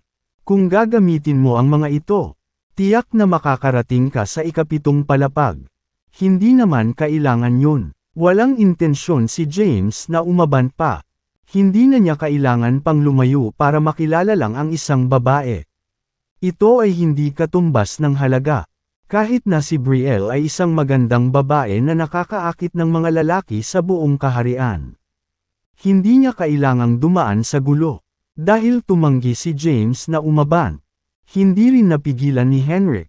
Sa sandaling iyon, nakaupo si Brielle sa bintana ng ika-9 na palapag at nakinig sa kanyang magandang kasambahay na nag-uulat ng pinakabagong sitwasyon. Miss, nakarating na sa 5th floor ang kasama ni Sir Henrik. Gayunpaman, tila ayaw niyang umakyat sa mas mataas pa. Oh, sumimangot si Brielle at nagtanong. Ano ang pinakamahalagang bagay na nasasabihan ng ibang tao? Nakarating na ang 12-dosenang mga ito sa ika-8 palapag at patungo na sa ika-9 na palapag. Saglit na nag-isip si Brielle at sinabing, iwaksi ang lahat ng iba pang nilalang. Pagkatapos, anyayahan si Sir Henrik at ang kanyang kumpanya sa ika-9 na palapag. Sige, matapos matanggap ang utos, mabilis na nagtungo ang kasambahay upang tapusin ang kanyang gawain. Nagpahinga si James sa ika-5 palapag at aalis na sana. Biglang lumapit kay Henrik ang magandang maid. Ibinaba niya ang kanyang ulo at nakitang yumuko sa kanya. Bumati ng may paggalang. Sir Henrik. Bahagyang iwingayway ni Henrik ang kanyang kamay. Nakaupo sa isang upuan sa tabi niya. Napakunot ang noo ni James nang makita ang eksena. Napaka-impluwensya ni Henrik na kahit na ang mga miyembro ng Lobran clan ay gumagalang sa kanya. Sinabi ng magandang kasambahay, inutusan ako ng aking ginang na imbitahan si Sir Henrik at ang young master na ito sa ika-9 na palapag. Marami sa mga nilalang sa kanilang paligid ang agad na nagpahayag ng kanilang kawalang kasiyahan. Bakit? Oo. Ano ang nagbibigay sa kanila ng karapatan? Lumingon si Henrik at tumingin sa mga nilalang na hindi nasisiyahan. Anong mali? May objections ba kayo? Nilamon ng mga nilalang ang galit nila nang makita si Henrik. Bumulong ang isa sa mga nilalang. Sino ka sa palagay mo? Kung hindi dahil sa kapangyarihan mong guro, halos wala ka. Hindi pinansin ni Henrik ang mga nakapaligid na tao at naglakad papunta kay James. Nakangiting sabi, napansin ka ni Brielle. Ngayon ay maaari na tayong magtungo sa ika-9 na palapag upang makita siya. Bahagyang nagsalubong ang mga kilay ni James. Sa kabila ng kanyang pagkalito, mas handa siyang magtungo ng direkta sa ika-9 na palapag. Pagkatapos, pinaalis ng dalaga ang iba pang nilalang sa tore at dinala ang dalawa sa ika-9 na palapag. Ang lahat ng mga nilalang na hiniling na umalis sa tore ay nagtipon sa labas. Buntong hininga, kawawa naman, malapit ko nang makita si Brielle. Lahat ng ito ay dahil sa mataba na iyon. Henrik, hush! May death wish ka ba? Babaan mo ang iyong boses. Kahit na ano, siya pa rin ang nominal na Lord of the Demon Realm. Habang pinag-uusapan ang lahat ng pangyayari, isang lalaking nakasuot ng maluwag na balabal ang lumakad mula sa malayo. Hindi siya masyadong gwapo, pero hindi rin siya pangit. Ang kanyang hitsura ay karaniwan na. May kapirasong dayami sa kanyang bibig at napakatamad na ekspresyon sa kanyang mukha. Pagdating sa entrance, iniangat niya ang ulo para tingnan ang ika-9 na palapag. Pagkatapos, tumalon siya sa ika-9 na palapag at pumasok sa isang bintana. Pag-akyat niya sa bintana, kara-rating lang nina James at Henrik sa ika-9 na palapag. Pagkakita kay Henrik, mabilis na tumayo si Brielle. Akmang sasalubungin niya ito, may pumasok sa bintana. Nagulat siya. Agad siyang lumingon upang makita ang nanghihimasok na umakyat sa bintana ng ika-9 na palapag. Nakasuot ang lalaki ng hindi angkop na puting roba na napakalaki ng tingin sa kanya. Ikaw, naging yelo ang magandang mukha ni Brielle. Ngumiti ang lalaking nakasuot ng puting damit na may kapirasong dayami sa bibig. Ikinagalak kong makilala ka. Ms. Lobran ang pangalan ko ay Chusay Gale. Pagkatapos magpakilala, lumapit si Chusay at inabot ang kamay para makipagkamay kay Brielle. Gayunpaman, dumilim ang mukha ni Brielle. Hindi niya pinansin si Cusar at bumalik kay Henrik at James. Napapunta sa kanya, lumiwanag ang maganda niyang mukha sa isang ngiti. Sir Henrik, kakaibang bisita. Ano ang nagdadala sa iyo sa mortal na dimensyon? Naging mataimtim ang ekspresyon ni Henrik. At nagtanong siya, bakit? Masyado na ba akong matanda? And no, of course not. Mabilis na sagot ni Brielle. Lumuwang ang mukha ni Henrik. At hinayla niya si James na nakangiti. Na sinasabi, ito ang kaibigan ko, James Caden. Kaibigan mo. Bahagyang natigilan si Brielle. Isang taong matatawag na kaibigan ni Henrik. Sino ang lalaking ito? Apprentice din ba siya ng powerhouse na iyon? Tanghali, ginawang komportable na ni Chusay ang sarili sa isang upuan. Pumitas siya ng isang mas maliit na prutas at kinagat ito. Habang ngumunguya ng prutas, sinabi niya, James Caden, narinig ko na ang pangalang iyon. Siya ay isang tao mula sa Earth.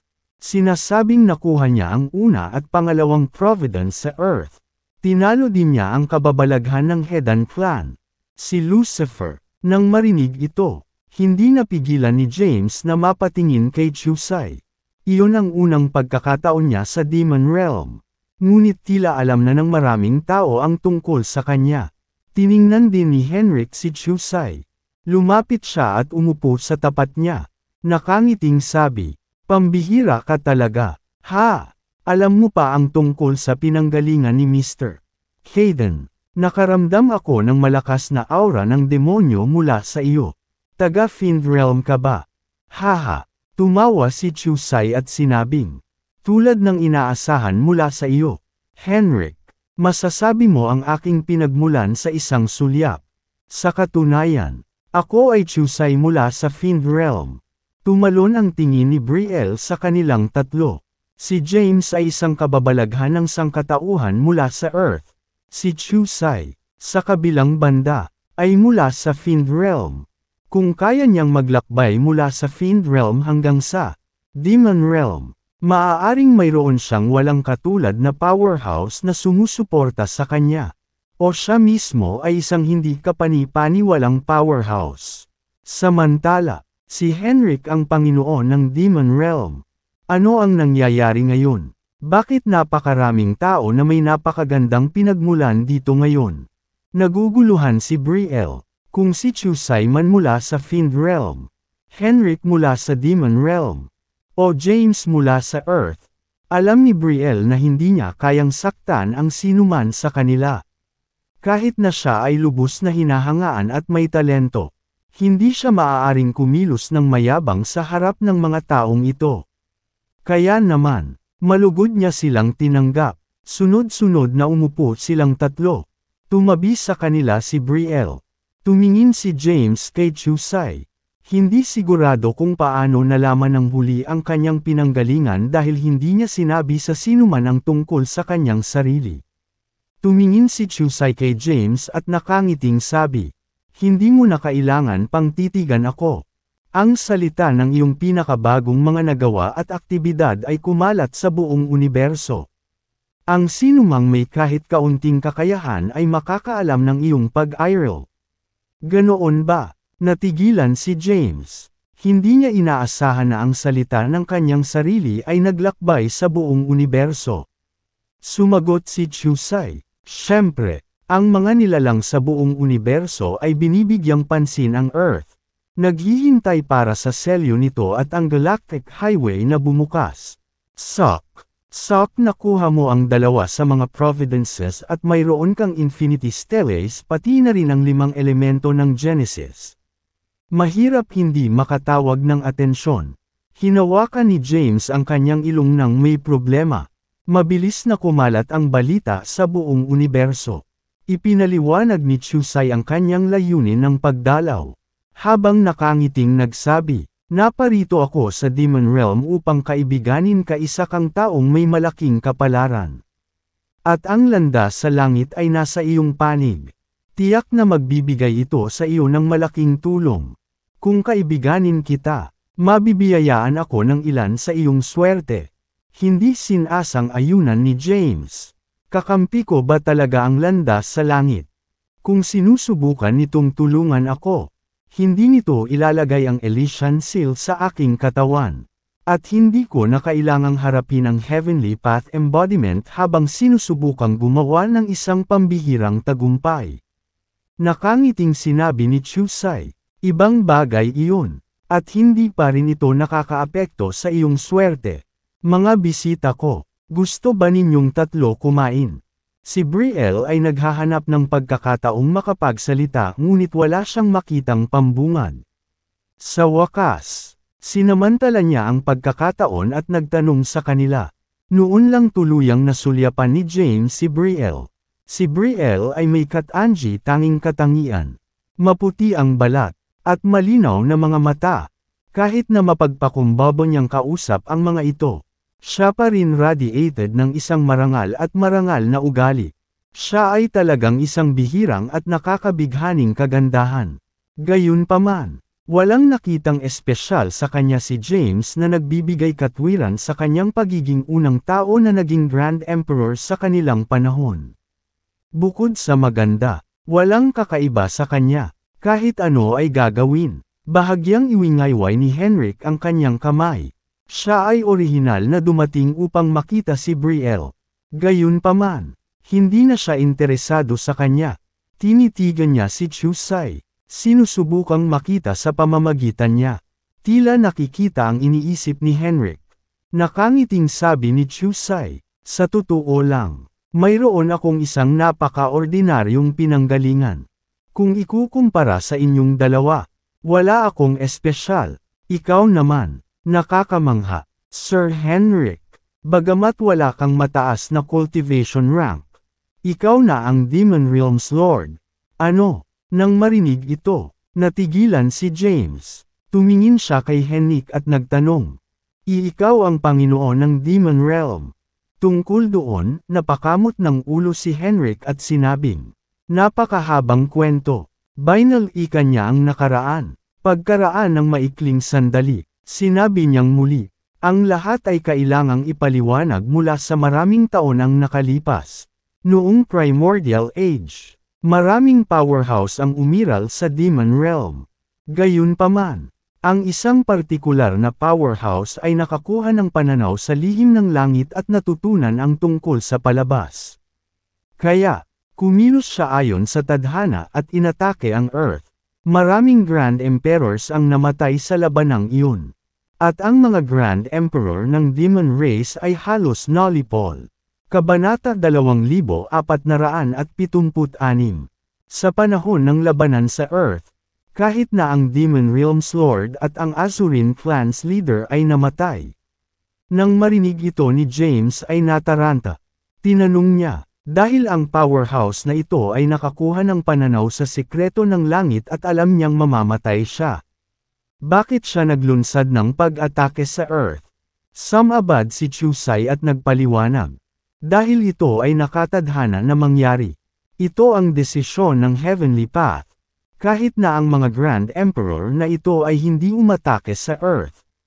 Walang nakatakas na kamatayan. Gayunpaman, ang pag-atake sa Earth at pagsunod sa paraan ng Heavenly Path ay nagbigay sa kanila ng maliit na pagkakataong mabuhay.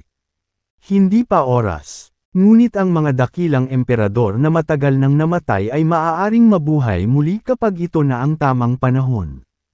Tumango si Henrik at sinabing, "Oo, tama. Kung kumilos sila ayon sa paraan ng Heavenly Path, mayroon silang isang maliit na sulyap na nakaligtas. Kung hindi, sila ay tunay na mapapawi sa buhay." Pagkatapos, nagpatuloy si Henrik sa kanyang paliwanag. Maraming Grand Emperors ang bumagsak sa labanang iyon. At ang Demon Realm ay nawalan din ng Panginoon nito. Pagkatapos ng labanan, ang Demon Realm ay nagsimulang gumaling mula sa kanilang mga pagkatalo. Pagkaraan ng ilang sandali, ang lahat ng angkan ay nagsama-sama upang pumili ng bagong Panginoon para sa Demon Realm. Ang aking guro ay isa ring Grand Emperor. Gumamit siya ng pinakamataas na kayamanan upang maiwasan ang sakuna at nakaligtas. Sa panahon ng halalan ng isang bagong Panginoon, dinaig ng aking guro ang iba pang mga kandidato at nararapat na nakuha ang posisyon ng Panginoon ng Demon Realm. Pagkatapos, nagpakita ako, at inihayag ng aking guro na ipapasa sa akin ang posisyon ng Demon Realm's Lord. Tumingin si Henrik kay James at sinabing, "Iyon ang nangyari. Bagamat ako ang Panginoon ng Demon Realm, wala akong tunay na kapangyarihan. Kung hindi dahil sa pag-back up sa akin ng guru ko. Wala talagang mag-aalaga sa akin." Humalaklak si Chusai at sinabing, "Kahit na, kahanga-hanga ka, hindi bababa sa walang sinuman sa Demon Realm ang nang-ahas na hawakan ka." Siyempre, pagmamalaki ni Henrik. "Magaling ka sa mga salita mo. Gusto kita." Hindi interesado si James sa gayong mga mababaw na bagay. Sa halip, mas interesado siya sa labanang nangyari noong sinaunang panahon. Hindi niya maiwasang magtanong, talaga bang inatake ng mga demonyo ang Earth dahil sumusunod sila sa tadhana? Ano ang ibig mong sabihin na ito ay nakitang mangyari? Nagkibit balikat si Henrik at sinabing, "Who knows? Masyadong mababa ang ranggo ng aming cultivation. At hindi namin magagawa.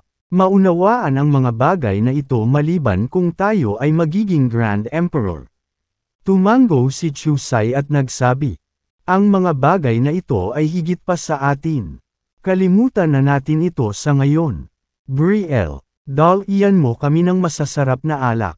Gusto kong makipag-inuman sa dalawang ito ngayon." "Sige." Nakangiting sagot ni Brielle at mabilis na tumalikod para maghanda ng alak para sa kanila. Pagkatapos niyang lumingon, puno ng dissatisfaction ang maganda niyang mukha. She grumbled internally. "Ano ba? Inutusan niya ako na parang katulong." Hindi nagtagal, bumalik si Brielle na may dalang engranding pagkain at mabangong alak. Ginampanan niya ang papel ng isang kasambahay at nagbuhos ng alak para sa kanilang tatlo. "Ano sa palagay niyong dalawa ang pagiging sworn brothers?" Pagkatapos uminom ng alak, iminungkahi ni Chusai na silang tatlo ay magiging sinumpaang magkakapatid. "Aniya, pakiramdam ko, magkakilala na tayo forever. Bakit hindi tayo magiging sworn brothers? Simula ngayon, gagawin natin tungkol sa aming mga pasanin at kapalaran sa isa't isa." Nang marinig ito, napatingin si Henrik kay Kyuzo. Tapos, humarap siya kay James. "Wala akong tutol. Ano sa tingin mo, Mr. Hayden?" "Mga sinumpaang kapatid." Natigilan si James. Tumingin siya kina Henrik at Chusai.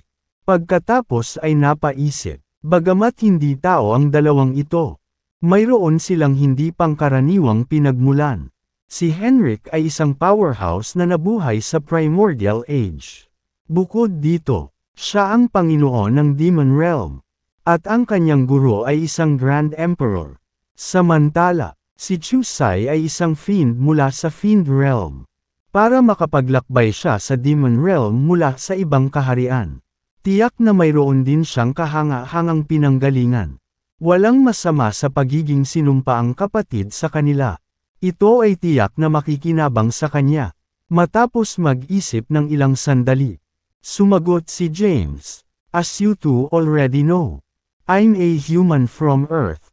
Sa kabila ng pagiging isang maluwalhating edad para sa mga magsasaka, nalalapat lamang ito sa mga lahi na hindi tao. Halos mapahamak na ang sangkatauhan sa panahong ito. At makakaharap ako ng maraming problema sa hinaharap. Tumayo si Chusai at maingat na sinabi, "Walang dapat ikatakot. Anuman ang mga sakuna na dumating sa iyo. Tayong tatlo ay malalagpasan ang mga ito ng magkasama." "Oo naman. Gawin natin." Ibinuka ni Henrik ang kanyang bibig at sumang-ayon. Na walang nakararami sa mungkahi. Nagpatuloy si James sa pagsasalita. "Nakakuha din ako ng ilang biyaya at kayamanan. Na nakaakit ng maraming karma sa akin. Minsan narinig ko mula sa isang powerhouse na ang mga taong malalapit sa akin ay sasalo sa aking karma. Baka magdala ako ng maraming problema sa inyong dalawa." Nakangiting sabi ni Chusai. "Sabi na nga ba, isa kang taong napakaswerte. Ang pagiging malapit sa iyo ay magbibigay din sa amin ng ilan sa iyong swerte. Magiging napakaswerte din tayo sa hinaharap. Ang swerte ay isang mahalagang aspeto sa mga magsasaka. Walang dapat ipag-alala." Hindi nag-alala si Henrik tungkol sa karma. Sabi ni James, "Sige, dahil wala kayong pakialam. Bakit ako tatutol? Hey, mabibilang mo rin ako." Sa isang tabi, hindi napigilan ni Brielle na sumisingit sa pag-uusap. "Gusto ko ring maging sinumpaang kapatid sa inyo." Tumingin sa kanya si Henrik at sinabing, "Babae ka, hindi ka dapat makisali sa mga ganitong bagay. Dagdag pa, hindi mo kailangang troublemayan ang iyong sarili na maging isang sinumpaang kapatid. Magpakasal ka na lang kay James. Siya ay walang limitasyong potensyal at nagbibigay ng mahusay na mga biyaya. Siya ay tiyak na Panginoon ng human realm sa hinaharap." Siya. Napatingin si Brielle kay James. Mabilis na tinanggihan ni James ang mungkahi. "Huwag magbulalas ng katarantaduhan. May asawa na ako." Humalaklak si Henrik at nanunukso. "Ano bang masama kung may asawa ka na? Hindi ba pwedeng magpakasal na lang sa iba? Ang malakas ay laging napapalibutan ng magagandang babae." Hindi nag-abalang magsalita si James kay Henrik. Tinanggihan din ni Chusai ang ideya. "Hindi ka dapat nakikialam sa mga ganitong bagay. Ms. Lobran. Suck. Hindi ko naman talaga ginusto eh." May displeased expression si Brielle. Naghanda ang tatlo. Saka sabay na lumuhad sa lupa. Sino ang magiging panganay na kapatid? Napatingin si James kay Henrik at Chusai sa tabi niya. Sagot ni Henrik, "Ikaw." Siyempre, pumayag din si Chusai, "Oo, dapat ikaw ang panganay na kapatid. Si Henrik ang magiging pangalawang kapatid. At ako ang bunso." Tumawa si Henrik at sinabing, "Maganda yun para sa akin." Sumama naman si James dito. Nagpatuloy sa pagsasalita si Henrik. "Maging saksi ko ngayon ang langit at lupa. Ako, si Henrik Declan, ay nangangako na maging magkakapatid kay James at Chusai. Sa kabila ng hindi pagkakaugnay ng dugo, ibabahagi natin ang ating mga pagpapala at paghihirap mula ngayon." Nanumpa rin si Chusai. Chusai Gale. Sumumpa na maging magkapatid kay James at Henrik ngayon. Hindi man kami pareho ng petsa ng kapanganakan. Umaasa kaming mamatay ng magkasama. Binitiwan ni James ang kanyang mga labi at nangako. Isa, James Caden. Nanumpa na magiging magkapatid sina Henrik at Chusai mula ngayon. Pareho tayo ng mga pasanin at tinatahak ang parehong landas.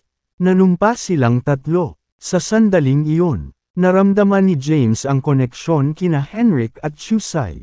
Gayunpaman, Ang koneksyon na naramdaman niya ay hindi maipaliwanag. Sabay-sabay na tumayo ang tatlo. Nakangiting sabi ni Henrik, naramdaman mo ba na nabuo ang koneksyon nating tatlo? James.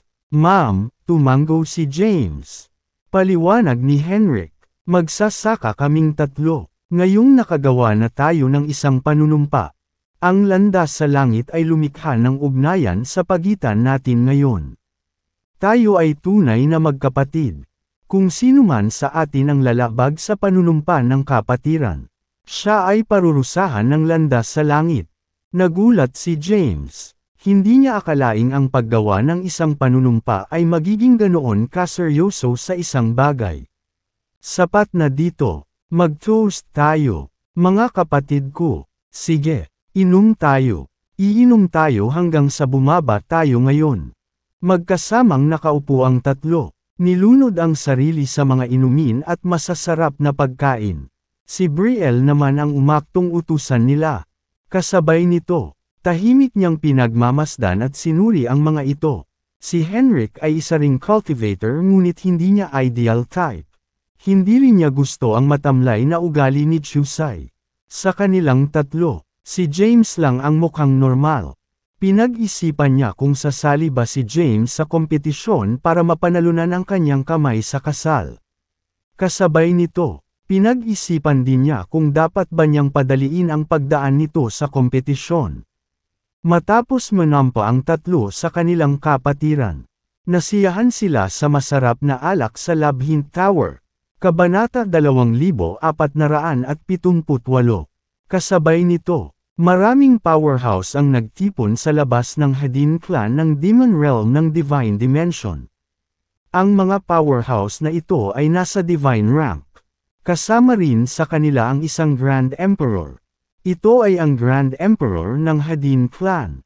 Tumayo siya sa unahan ng karamihan habang ang iba ay nagkukumpulan sa likuran niya. Nakatingin sa malayo, biglang may sumulpot sa unahan nila, at isang lalaki ang lumabas sa kawalan. Isa siyang gwapong lalaki na may kakaibang ugali. Nakasuot siya ng itim na damit. Young Master. Sa sandaling lumitaw ang lalaki. Sinalubong siya ng isang malakas at maayos na pakiramdam. Ang lalaki ay walang iba kundi si Lucifer. Lumapit sa kanya ang Grand Emperor. Ang Grand Emperor ay isang nasa katanghaliang gulang na lalaki na nakasuot ng puting damit. Nakangiting binati niya si Lucifer. Maligayang pagbabalik. Young Master. Sinulyapan ni Lucifer ang nasa katanghaliang gulang na lalaki at tumingin sa mga powerhouse ng Hadin clan na natipon sa likuran niya. Pagkatapos, bahagya siyang tumango bilang tugon. Casual na tanong ni Lucifer. Sino ito? Ang kanyang pangalan ay Brielle Lobran. Siya ay mula sa Mortal Dimension at isang miyembro ng Lobran clan. Napaka-talented din niya, sa kabila ng kanyang murang edad. Malapit na siyang maging isang sage. Sa ganda at bait niya, bagay na bagay siya, sa iyo. Bahagyang nagsalubong ang mga kilay ni Lucifer. Ang kanyang ama ay dating pinuno ng Hadin clan. Gayunpaman, namatay ang kanyang ama sa labanan. Ang Hadin clan ay kasalukuyang nasa ilalim ng kontrol ng nasa katanghaliang gulang na lalaking ito. Siya ay isang Grand Emperor na nagngangalang Tigranes Xanthipos. Ang Tigranes ay may ganap na kontrol sa Hadin clan. Ang Hadin clan ay ang pinakamalakas na angkan ng Demon Realm. At kahit ang mga Azurin ay hindi maihambing. Ang pinuno ng Azurin clan ay dating Panginoon ng Demon Realm. Gayunpaman, namatay siya sa digmaan laban sa Earth. At nawala ang paghahari ng Azurin clan sa Demon Realm. Bagaman ito ang unang pagkakataon na bumalik si Lucifer sa Demon Realm. Alam niya ang tungkol sa Tigranes. Sa kabila ng pagtawag sa kanya ng Young Master, si Tigranes ay ambisyoso at gustong masakop ang Demon Realm. Ang kasalukuyang cultivation rank ni Lucifer ay medyo mababa. Kaya wala siyang pagpipilian kundi ang magkompromiso sa ngayon. Pagkatapos mag-isip tungkol dito, sumagot si Lucifer, sasama ako sa kung ano ang isinaayos mo. Ang Grand Emperor ng Hadin clan. Si Tigranes ay nagsabi, bagaman ang aming angkan ay nakipagkasundo sa mga labran. Tila si Brielle ay tutol sa kasal at nag-organisa ng ilang uri ng kapaligiran para sa mga manliligaw upang manalo sa kanyang kamay sa kasal. Papakasalan niya ang sinumang makatalo sa kanya. Gaano katagal ang tournament? Sumagot si Tigranes. 1 buwan. Tumango si Lucifer at sinabing, sige, kung ganoon, mag-iisa ako saglit para ganap na buhayin ang dugo sa loob ng aking katawan. Pagkatapos magsalita, tumalikod si Lucifer at umalis. Magkaroon ng isang ligtas na paglalakbay. Young Master, isang maayos at malakas na palm ang umalangaw mula sa kanyang likuran. Pagkaalis ni Lucifer, agad na nawala ang ngiti sa mukha ni Tigranes. Napaisip siya, kung hindi dahil maraming malalapit na katiwala ang naiwan ng tatay mo. Sa tingin mo ba maaabala pa kita? Samantala, isang babae ang nakaupo sa isang lotus na posisyon sa loob ng nakakatakot na lugar ng banal na lugar ng Azurin clan. Ang kanyang katawan ay naglalabas ng malakas na demonic energy at mabilis ding naabsorb ang nakapalibot na enerhiya. Si Maxine iyon. Maraming tao ang nakatayo sa malapit at pinagmamasdan siya. Ang reformasyon ng demonic body ni Maxine ay malapit ng makumplito. Kapag matagumpay na nabago ni Maxine ang kanyang katawan sa isang demonic body, siya ang magiging pinakadakilang magsasaka sa edad na ito. Mabilis siyang lalago sa maikling panahon at magiging Grand Emperor sa lalong madaling panahon. Ito ay magiging lubhang kapaki-pakinabang sa ating angkan. Oo. Ang Hedin clan ay walang tigil na sinusupil kami kamakailan.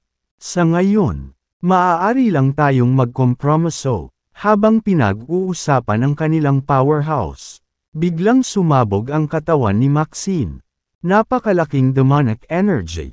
Ang kapangyarihan ay tumaas sa mga ulap at bumuo ng isang nagbabala na itim na ulap. Sa di kalayuan, sumigaw ang isang powerhouse. Nakumpleto na ang pagbuo ng demonic body. Kabanata 2479. Maraming taon na ang nakalilipas. Nagtungo si Maxine sa Mount Bain mula sa Kensington upang hanapin si James. Gayunpaman, naharang siya ni Marcelo sa daan. Ipinadala ni Marcelo si Maxine sa Demon Realm. Nakita ng Azurin clan ni Marcelo ang potensyal ni Maxine at inilagay siya sa banal na lugar upang baguhin ang kanyang katawan sa isang demonic body. Sa paglipas ng mga taon, ang katawan ni Maxine ay nilamon ng demonic energy. Bukod dito, ang pinuno ng Azurin clan ay naglabas ng hindi mabilang sa kanyang mga kayamanan upang tulungang baguhin ang katawan ni Maxine sa isang demonic body. Ang katawan ni Maxine ay ganap na nagbago. At wala na siyang mortal na katawan kundi isang walang katulad na demonic body. Napangiti ang leader ng Azurin clan. Naama rin ni Marcelo. Nang makita ang demonic energy na naglalabas mula sa katawan ni Maxine. Aniya, mabuti na lang at hindi nagamit ng walang kabuluhan ang aking mga kayamanan. Si Maxine ay nakakuha ng demonic body. At ang kanyang lakas ay patuloy na tumataas. Binawi ni Maxine ang kanyang lakas at naglakad papunta kay Kylem. Tumingin ito sa kanya at tumawag ng may paggalang. Sir, bahagyang tumango si Kylem at sinabing, Ma'am, maganda ang ginawa mo. Kumpleto na ang Maxine your demonic body. Mula dito pasulong. Ang iyong lakas ay bubuti ng mabilis. Isang sword energy ang lumitaw sa mortal dimension kanina. At gusto kong bawiin ito para mapuno mo bilang iyong Yogacara. Pinlano kong tahakin mo ang landas ng espada. Sa kasamaang palad, isa pang powerhouse ang ipinakita at inangkin ito. Gayunpaman, hindi mo kailangang panghinaan ng loob. Nakahanap na ako ng isa pang mahusay na Yogacara para sa iyo. Kapag naabot mo na ang mage rank, ito ay magiging isang napakalakas na Yogacara. Salamat sir. Ipinahayag ni Maxine ang kanyang pasasalamat. Ni Kylem, Ngayon ay isang maunlad na panahon para sa lahat ng lahi na hindi sinabi ngunit ang katapusan para sa sangkatauhan. Dahil tao ka, mayroong Elysian seal sa iyong katawan. At mahihirapan kang gumawa ng mga tagumpay. Gayunpaman, mayroon kang isang mabigat na demonic body ngayon ang Elysian seal ay wala sa iyo. Umalis tayo sa demon realm at hanapin sa universo ang iyong Yogacara. Tinanong ni Maxine, ano ba talaga itong Yogacara na sinusubukan mong hanapin para sa akin? Sumagot si Kylem, ito ay tinatawag na Infinite Flame. Naguguluhan si Maxine dahil hindi pa niya narinig ang Infinite Flames noon at wala siyang alam tungkol dito. Ipinaliwanag ni Kylem, ang Infinite Flame ay isang pambihirang enerhiya sa loob ng universo na umiiral lamang sa loob ng mga super galaxy. Ang kaunting Infinite Flame ay sapat upang sirain ang isang buong kalawakan. Sa iyong pangunawa, ang Milky Way ay malamang na isang malaking kalawakan. Tama ba? Gayunpaman, maaari mong sirain ang buong Milky Way sa pamamagitan ng paglilinang ng Infinite Flame sa kanilang sukdulan. Half. Nang marinig ito, huminga ng malalim si Maxine. Ang pagpuksa sa Milky Way sa pamamagitan lamang ng isang Yogacara ay isang nakakatakot na pag-asa. Fair na, hindi nag-aksaya ng oras si Kylem. Casual niyang iwingayway ang kanyang kamay. At isang malakas na enerhiya ang lumabas sa kanyang kamay. Bumalot ang enerhiya sa paligid ni Maxine. Dinadala siya palabas ng Demon Realm at papunta sa San Sinukob. Sinimulan nila ang kanilang paghahanap para sa Infinite Flames. Samantala, nag-i-inhuman pa rin si James at ang kanyang dalawang sinumpaang kapatid sa Labyrinth Tower. Inihain sila ng pambihirang alak. Kaya naman, nalasing pa rin si James sa kabila ng pagiging cultivator. Nang magising siya, 3 araw na ang lumipas. Nagkamalay si James ngunit nakaramdam ng pananakit ng ulo. Bumangon siya sa kama at marahang pinunasan ang kanyang mga temps. Umupo siya sa kama at pinagmasdan ang paligid. Nasa isang napaka-cozy na kwarto siya. Sa loob ng kwarto, may mabango na bango. Nasaan ako? Naguguluhan si James. Gising ka na pala James. Itinulak ni Henrik ang pinto at pumasok sa kwarto. Sumunod din si Chusay sa likod niya at pumasok sa kwarto. Nang makapasok ang dalawa sa silid, sinabi ni Chusay, 3 araw ka nang natutulog. James, ang alak ay talagang makapangyarihan. Marahang hinimas ni James ang kanyang mga temps. Maraming taon na ang nakalipas mula nang uminom siya ng ganoon karami. Sinabi ni Henrik, nasa Mount Lutheran tayo, ang base ng Lobran clan. 3 araw na ang nakalipas. Masyado kaming nalasing, at ibinalik namin ni Brielle sa kanyang angkan. Ma'am, tumango si James. Bumangon sa kama, at lumabas ng kwarto. Madaling araw noon, at ipadala sa kanya ang araw. Pakiramdam niya ay mainit at komportable ang buong katawan niya. Kabanata 2480. Sinabi ni Chusay, mayroon pang 1 buwan hanggang sa maghainag ang bunga ng body at hawak ni Brielle ang paligsahan sa kanyang kamay sa kasal. Oras ng asensya ngayon, James. Kailangan mong linangin ng masigasig. Kung hindi, hindi ka tatayo sa tournament at mabibigo kang pakasalan si Brielle. Sumagot si James, wala akong interes sa kanya. Siya ay naging taos puso tungkol sa hindi pagkakaroon ng anumang pagmamahal para sa kanya. Kahit kasing ganda ng bulaklak, hindi siya interesado. Sa pagkakataong iyon ay lumapit sa kanila si Brielle. Nakasuot siya ng puting damit, na nagpapakita ng kanyang magandang figure. Ang kanyang balat ay maputi, at pinapakita niya ang kanyang karaniwang marangal na ugali. Habang naglalakad, narinig niya ang sinabi ni James. At medyo nalungkot ang magandang mukha niya. Anong klaseng babae siya? Si Brielle ang pinakamagandang babae ng mortal dimension. Hindi mabilang na manliligaw ang dumating upang hingin ang kanyang kamay sa kasal. Gayunpaman, Tiyak na sinabi ni James na walang interes sa kanya. Galit na galit siyang naglakad at tinitigan si James. Na hindi nasisiyahang sinabi, huwag mong isipin ang iyong sarili. Sabi mo wala kang interes sa akin. Well, nakita ko rin na hindi ka nakakabilib. Ni hindi ka karapat-dapat sa akin. Kumukulo sa galit si Brielle matapos marinig ang halatang pagwawalang bahala ni James sa kanya. Kaya naman, nagpahayag siya ng kanyang sama ng loob. So what kung taga-Earth ka? Dati ang lahi ng tao ay nangingibabaw. Ngunit yun lang ang nakaraan ng sangkatauhan ang pinakamahinang lahi sa universo sa ngayon. Base sa katotohanang ito lamang. Hindi ka karapat dapat sa akin. Kahit na nakakasakit ang mga sinabi ni Brielle, hindi siya nagkamali. Noong nakaraan, ang mga tao ay namumuno sa ibang lahi. Gayunpaman, dumating ang mga kalamidad, at hindi na ang mga tao ang nakatataas na lahi.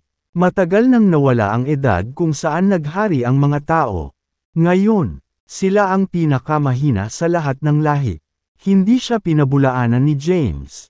Sinama niya ito ng tingin ngunit hindi sumagot. Iniunat niya ang katawan at matamlay na sabi.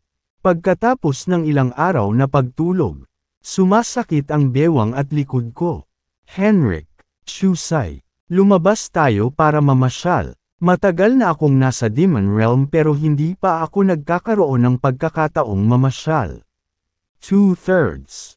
Sigurado. Humalaklak si Henrik. Sinulyapan ni Chusay ang galit na si Brielle at ngumiti. Pagkatapos, sinundan niya sina James at Henrik palabas. Pagkaalis ng trio, natapakan ni Brielle ang kanyang paa sa galit. Habang walang pakialam ang pakikitungo ni James sa kanya, mas lalong nag-aapoy ang galit nito. Si Brielle ay isang magandang kababalaghan na magiging sentro ng atensyon at tretuhin ng may paggalang saan man siya magpunta. Gustong-gusto niya ang mga hitsura ng paghanga na ibinigay sa kanya ng ibang tao. Ang paraan ng pagtingin ng mga tao sa kanya na may hanggal na pagsamba ay nakalulugod sa kanya. Gayunpaman, hindi man lang siya tiningnan ni James ng diretsyo sa mata. Paanong hindi siya magagalit? Natural lang sa kanya ang makaramdam ng galit. Ang tatlo ay gumala sa malalawak na kalye ng Lobstead. Siniyasat ni James ang mataong kalye at ang iba pang nilalang na naglalakad. Sa sandaling iyon, siya ay medyo tulala. Biglang sinabi ni Henrik, James, ang iyong kasalukuyang cultivation rank ay masyadong mababa. Hindi ito katanggap-tanggap. Kailangan naming humanap ng paraan para matulungan kang umunlad sa lalong madaling panahon. Problemadong sinabi ni James. Gusto kong gawin ito. Ngunit kailangan kong tulungan ang aking paglilinang hakbang-hakbang. Hindi ako maaaring gumawa ng anumang mga shortcut. At hindi ko maaaring madaliin ang mga bagay-bagay. Bagamat gusto niyang kainin ang bunga ng body at maging isang sage kaagad. Mariing tinutulan ni Sophie ang ideya. Sinabi ni Sophie na ang malaking pagpapabuti sa mga panlabas na puwersa ay maglilimita sa kanyang paglago sa palabas. Mahihirapan siyang maabot ang tugatog ng paglilinang.